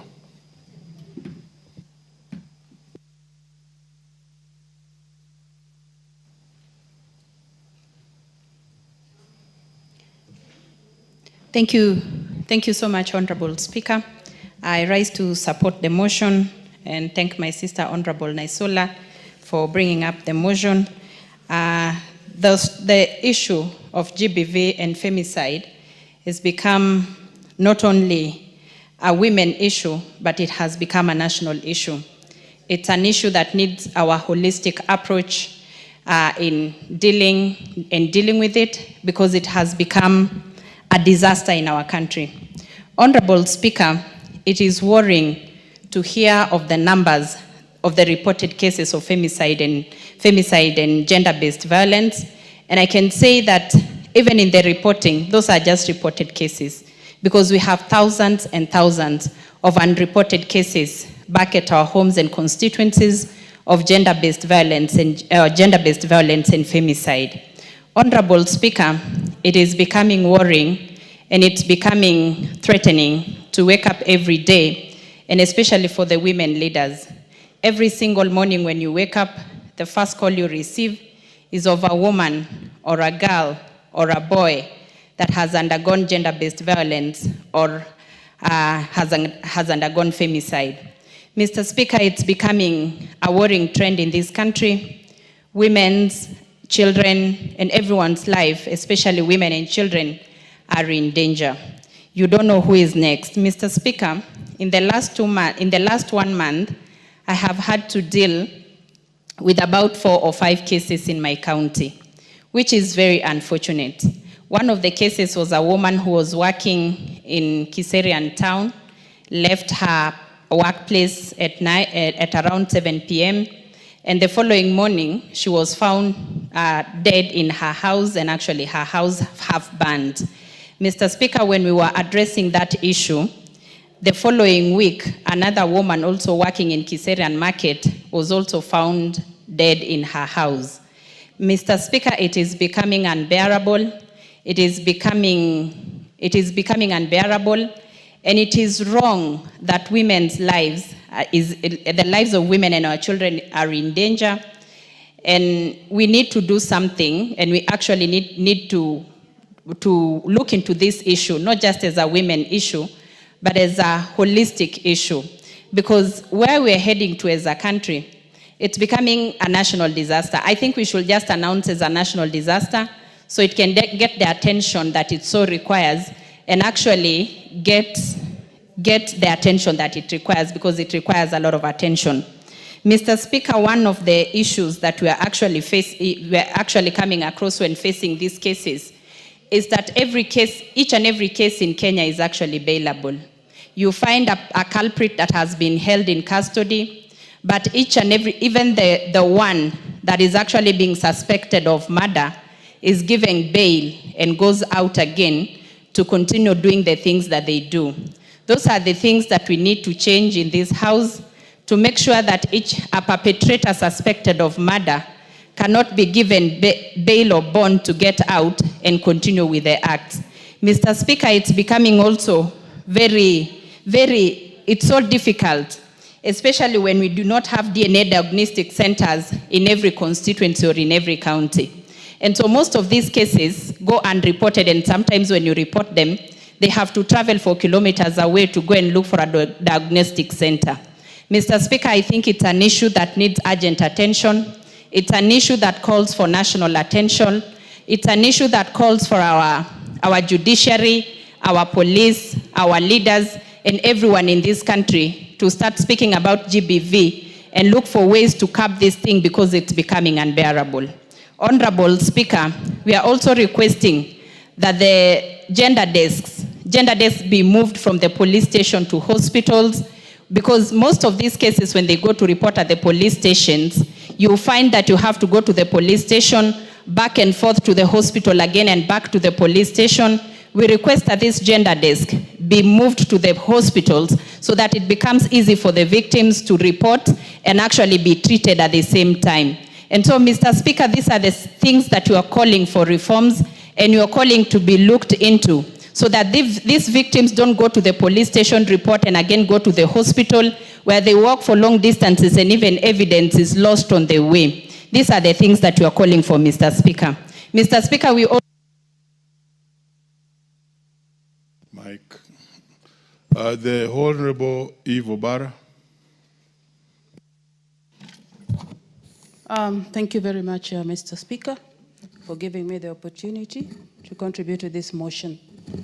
And at onset, I support the motion and also thank the mover, Honorable Lesuda, for bringing this very important motion. Mr. Speaker, over the last few months, on the wall of Kewopa, just Kewopa, we have seen cases after cases of women who are either killed or other assaulted, children who are assaulted in various areas. Mr. Speaker, we have also seen harrowing stories across the nation of women and men who have been killed by people who are expected to protect them.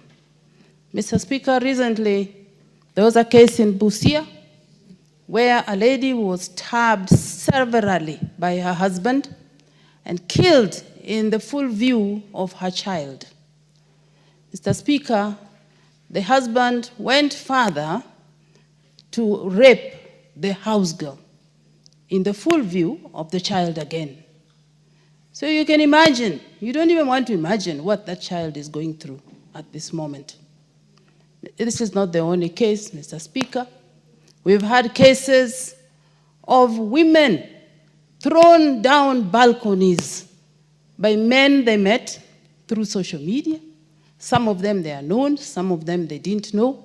And this has been going on for a long, long time, Mr. Speaker. And we have to speak up as women that this matter be addressed seriously by this nation.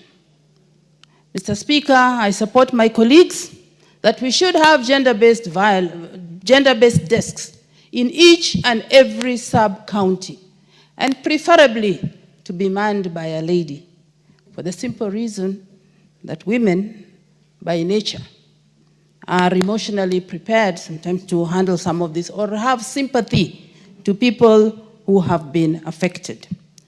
Mr. Speaker, I come from a rural constituency.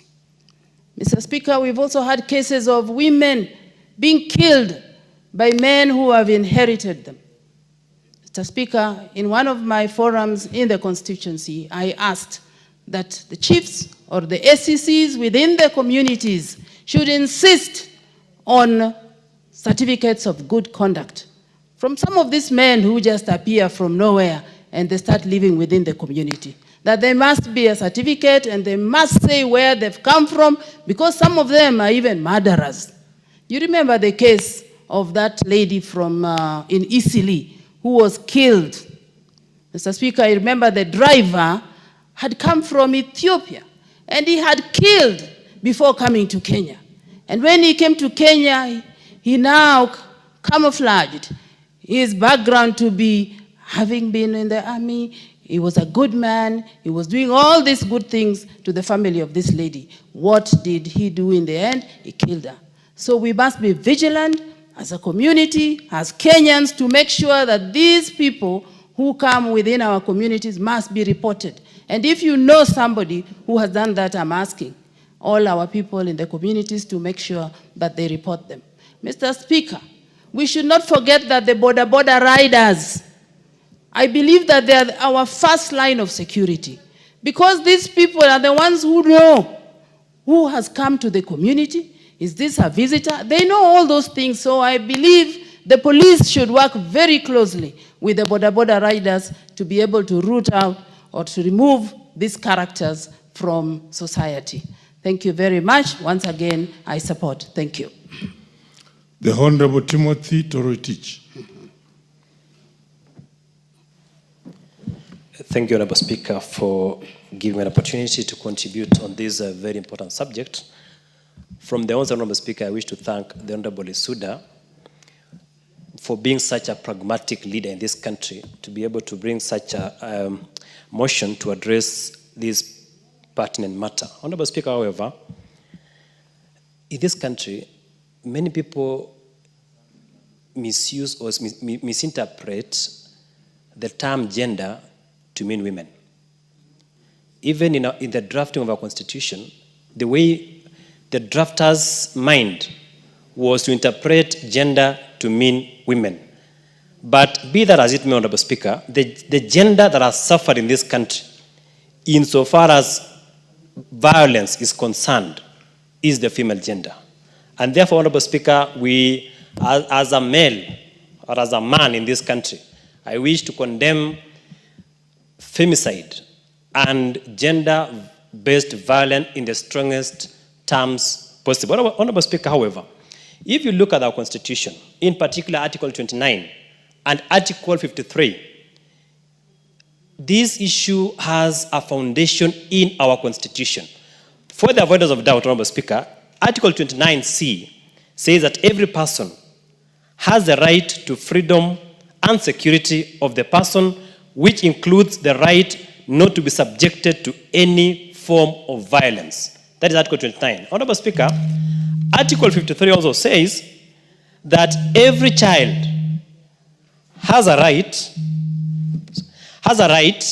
to be protected from abuse, neglect, harmful cultural practices, all forms of violence, inhuman treatment, and punishment. Honorable Speaker, therefore, my issue, and I wish to inform my Honorable Lisuda, we have enough legal framework in this country to protect those who are vulnerable. We have our Constitution, we have the Sexual Offences Act, we have the Anti-FGM Act, we have the Children's Act, and so many other enabling legislations in this country. The problem is the implementation. Our implementing agencies are sleeping on the job. When a matter is reported before a police station, when a matter is taken to court, what happens thereafter? So, Honorable Speaker, the problem are the implementing agencies in this country. We have a sufficient legal and institutional framework in this country to address this issue. Honorable Speaker, however, as a House, we must stand up and call out those agencies that do not apply the law effectively, that do not enforce the law appropriately, so that they can be called out and action be taken against those who are not enforcing the law appropriately. Thank you, Honorable Speaker. The Honorable Beatrice Elachi.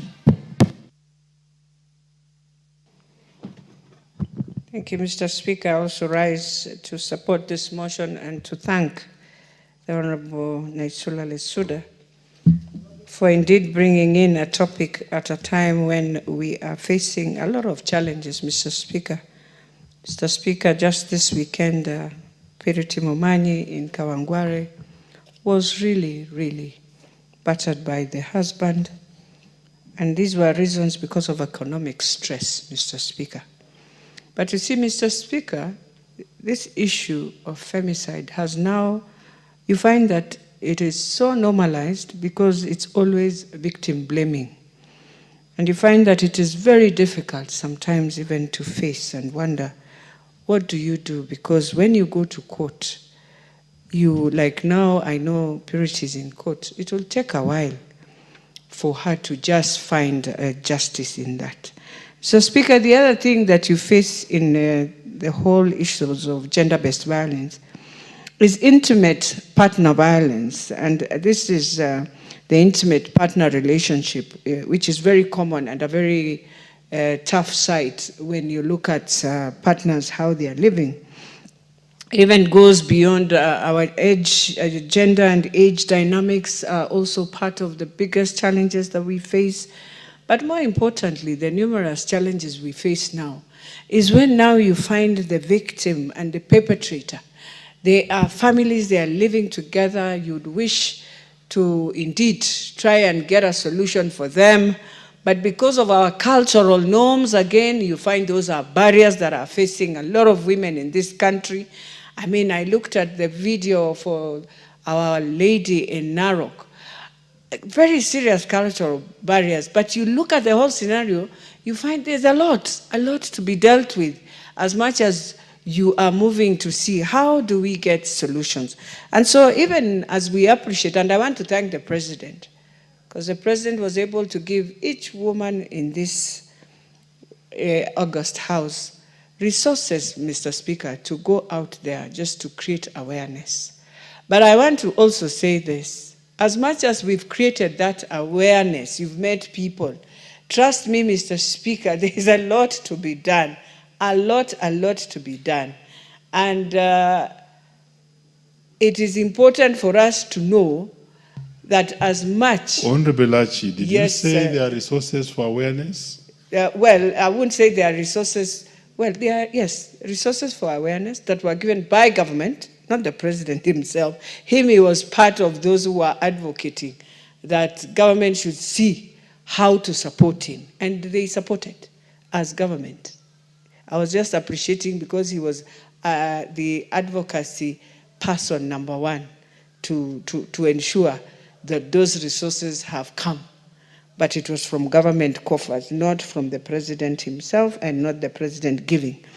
But having said that, and it is one thing that you have seen all women going around, Mr. Speaker, to ensure that we just first create awareness for people to understand the magnitude of this. And this came in when every day you would watch media, the only first statement you'll see is a girl from the university killed in Nakuru, killed in Nairobi, killed in Baringo, killed. I mean, no county today can stand and tall and say they have not seen femicide in their counties.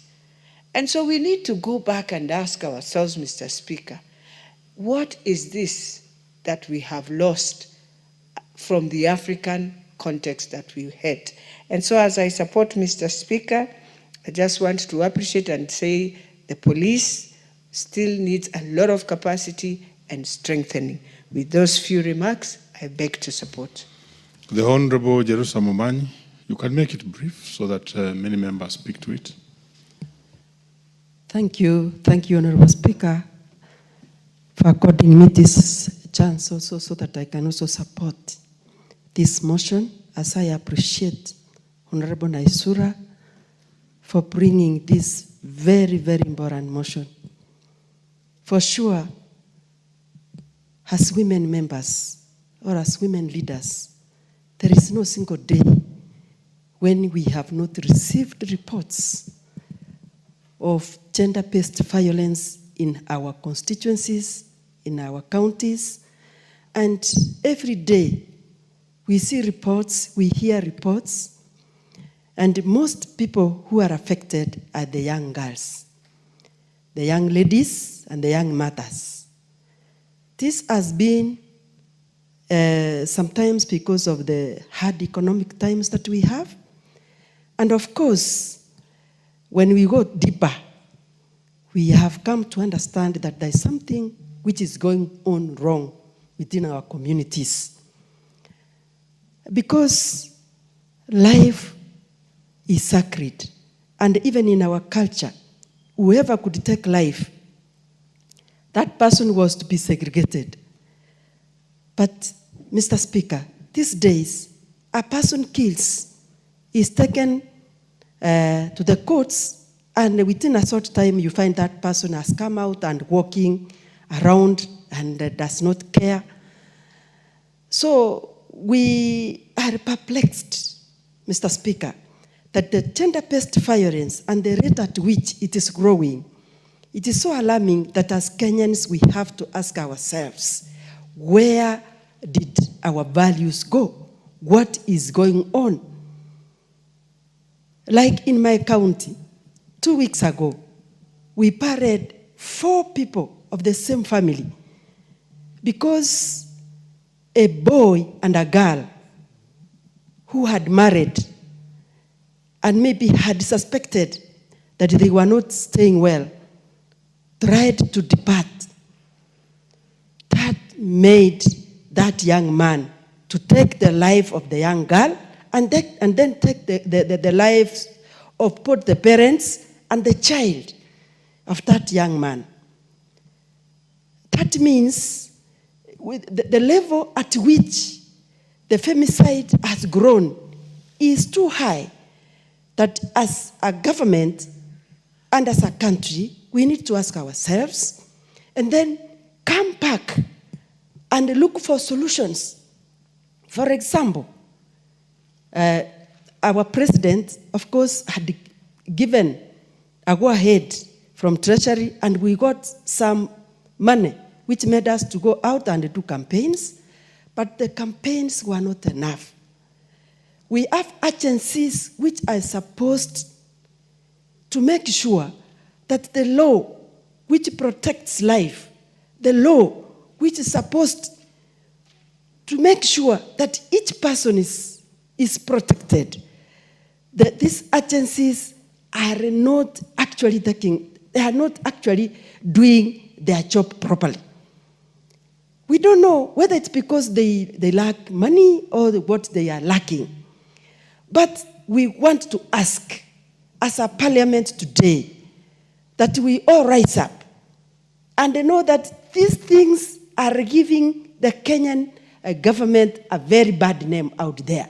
Because every day in our news, we must get information that a girl has been raped, her man has killed the husband, and this is going on, and every day we are getting news which is very sad news. That's not the news that we need as Kenyans. We need to rise up and make sure that the gender-based violence, the femicide which is increasing, has got a solution so that we can take care of the lives of our people. Thank you, and I support this. The Honorable Fatma Masito, and because of the overwhelming interest, is 3 minutes. Proceed. Asante sana Mheshimiwa Spika kwa kunipatia fursa hii. Nami niunge mkono hoja ambayo imeletwa na Mheshimiwa Naisula Lesuda. Kwa kusema ukweli, Mheshimiwa Naisula, wewe ni shujaa. Hili jambo la ubakaji, ulawiti na mauaji ya wanawake limegonga vichwa vya habari, Mheshimiwa Spika. Mheshimiwa Spika, sasa hivi sijui ni shetani gani ameingia binadamu. Mtu anaweza kuua mke wake, kitu ambacho tulikuwa tunajua mwanamke ni mtu ambaye mume wake amemthamini sana na yeye ni chombo cha yeye kupata starehe. Mwanamke inasemekana katika Qur'ani takatifu ni mtu ambaye analeta amani ndani ya nyumba.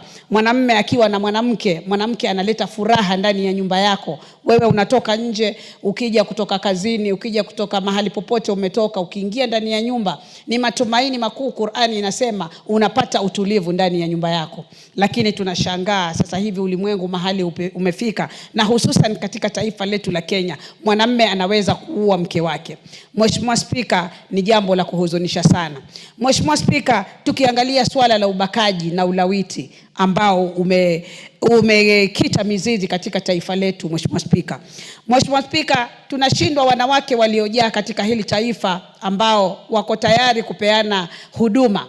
Lakini mwanamume anakwenda kuchukua mtoto mdogo, mtoto wa chini ya mwaka mmoja, mtoto wa miaka 5, mtoto wa miaka 12 ambaye hata hajui ile starehe iko wapi, lakini yeye amepata mahali pa kufanya starehe. Mheshimiwa Spika, tunasema swala hili sisi kama wanawake na wanaume ambao tuko katika bunge hili ambao ni viongozi, tunalilani vikali swala hili la mambo ya ubakaji na ulawiti na mauaji ya wanawake. Mheshimiwa Spika, kwa kusema ukweli, sheria ziko tu nyingi sana katika taifa hili. Tukiangalia sheria yetu ya mwaka 2020 ina sura nzima ya kuzungumzia haki za binadamu, haki za kuishi, haki za watoto, lakini bado watu wanapuzilia mbali. Mahakama bado pia haitilii nguvu swala hili. Tuna sheria ya watoto ambayo tunaita Children's Act, tuna FGM Act. Hizi zote ni sheria ambazo zinaweza kutulinda sisi kama wanawake, sisi na watoto wetu. Mheshimiwa Spika, Waswahili wanasema uchungu wa mwana ujuae ni mzazi. Mheshimiwa Spika, nikizungumza hivi nasikia ule uchungu kama mzazi nikiona vitendo kama hivi vinafanyika. Nina vilani vikali vitendo hivi, na ninasema serikali yetu ya Kenya tukiongozwa na rais wetu ambaye najua analizungumzia sana sala hili, na mpaka alifika wakati akasema nitawezesha wanawake katika bunge hili kuweza kupigana na swala hili, kuweza kulizungumzia nyanjani swala hili. Pia nasema mahakama, shikeni nafasi yenu. Serikali, mapolisi, shikeni nafasi hii. Pindi masuala haya yanapoletwa mbele zenu, jifikirieni nyinyi kama wazazi. Jione wewe kama polisi, ingekuwa ni mtoto wako amefanywa vile, ungesikiaje? Angekuwa ni mke wako ameuawa, ungesikiaje? Mheshimiwa Spika, mimi nimeona kisa cha mwanamke ameuawa na mume wake. The Honorable Sabina Chege. Interest ni kubwa sana, wacha tumsikize Sabina Chege. Thank you, Mr. Speaker. I want also to congratulate my sister, Honorable Suda, for bringing up this motion. Mr. Speaker, as we speak about gender-based violence, as somebody has said, this affects both women and men. And Mr. Speaker, just last week, a lady woke up in the morning and she suspected that her husband was having an affair with another lady. She took her 3 children, stabbed them. 2 of them succumbed, Mr. Speaker, and 1 is still fighting for the life in the hospital. And she also was trying to take away her life. Mr. Speaker, I just want to say, as we say what the law should do, as we also emphasize that we must have these desks at the police center, whether it's male or female police officer manning this desk, the most important thing is for them to be trained on being human. Because we know there are also some female police women who might not have the empathy to handle these victims. Secondly, Mr. Speaker, I feel that we need to really have every district hospital to have a proper mental health facility. Mr. Speaker, initially when we were growing up, when we spoke about mental health, people thought it's that somebody who was mad, somebody who is in the streets or the marketplace, or somebody who looked untidy and shaggy, and that the person ought to be suffering from mental illness. But Mr. Speaker, due to pressures of life, due to many things that people are facing, some have lost jobs, some have issues in life, it can be even family breaking. Some of them are not able to manage themselves, Mr. Speaker, and somebody suffers silently with mental health. And we find that a man would wake up one day and cut into pieces or chop into pieces the wife. Or a woman would wake up one day and kill all her children. Mr. Speaker, we have seen bodies of women being seen in the rivers, and this has also happened in my county once again. We have seen elderly women being raped, Mr. Speaker. I just want to say, as we look at the laws, let us also look how we can be able to assist and help in mental health, and especially that attention to be emphasized that every level 5 hospital must have a properly well-facilitated department so that we can help our citizens. I thank you, Mr. Speaker. The Honorable Florence Simatia.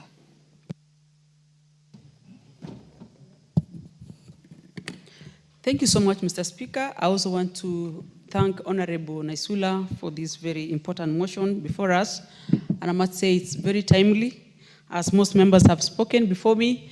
I want to also reiterate that it is high time for this country to sit down and call a very important conversation on this GBV and domestic violence matter. If you look at the occurrences of the day, unfortunately, Mr. Speaker, it gives me an imagination that I think we are living in a society where men have stopped being in charge. I am a pastoralist, and many of the times we used to listen to what our fathers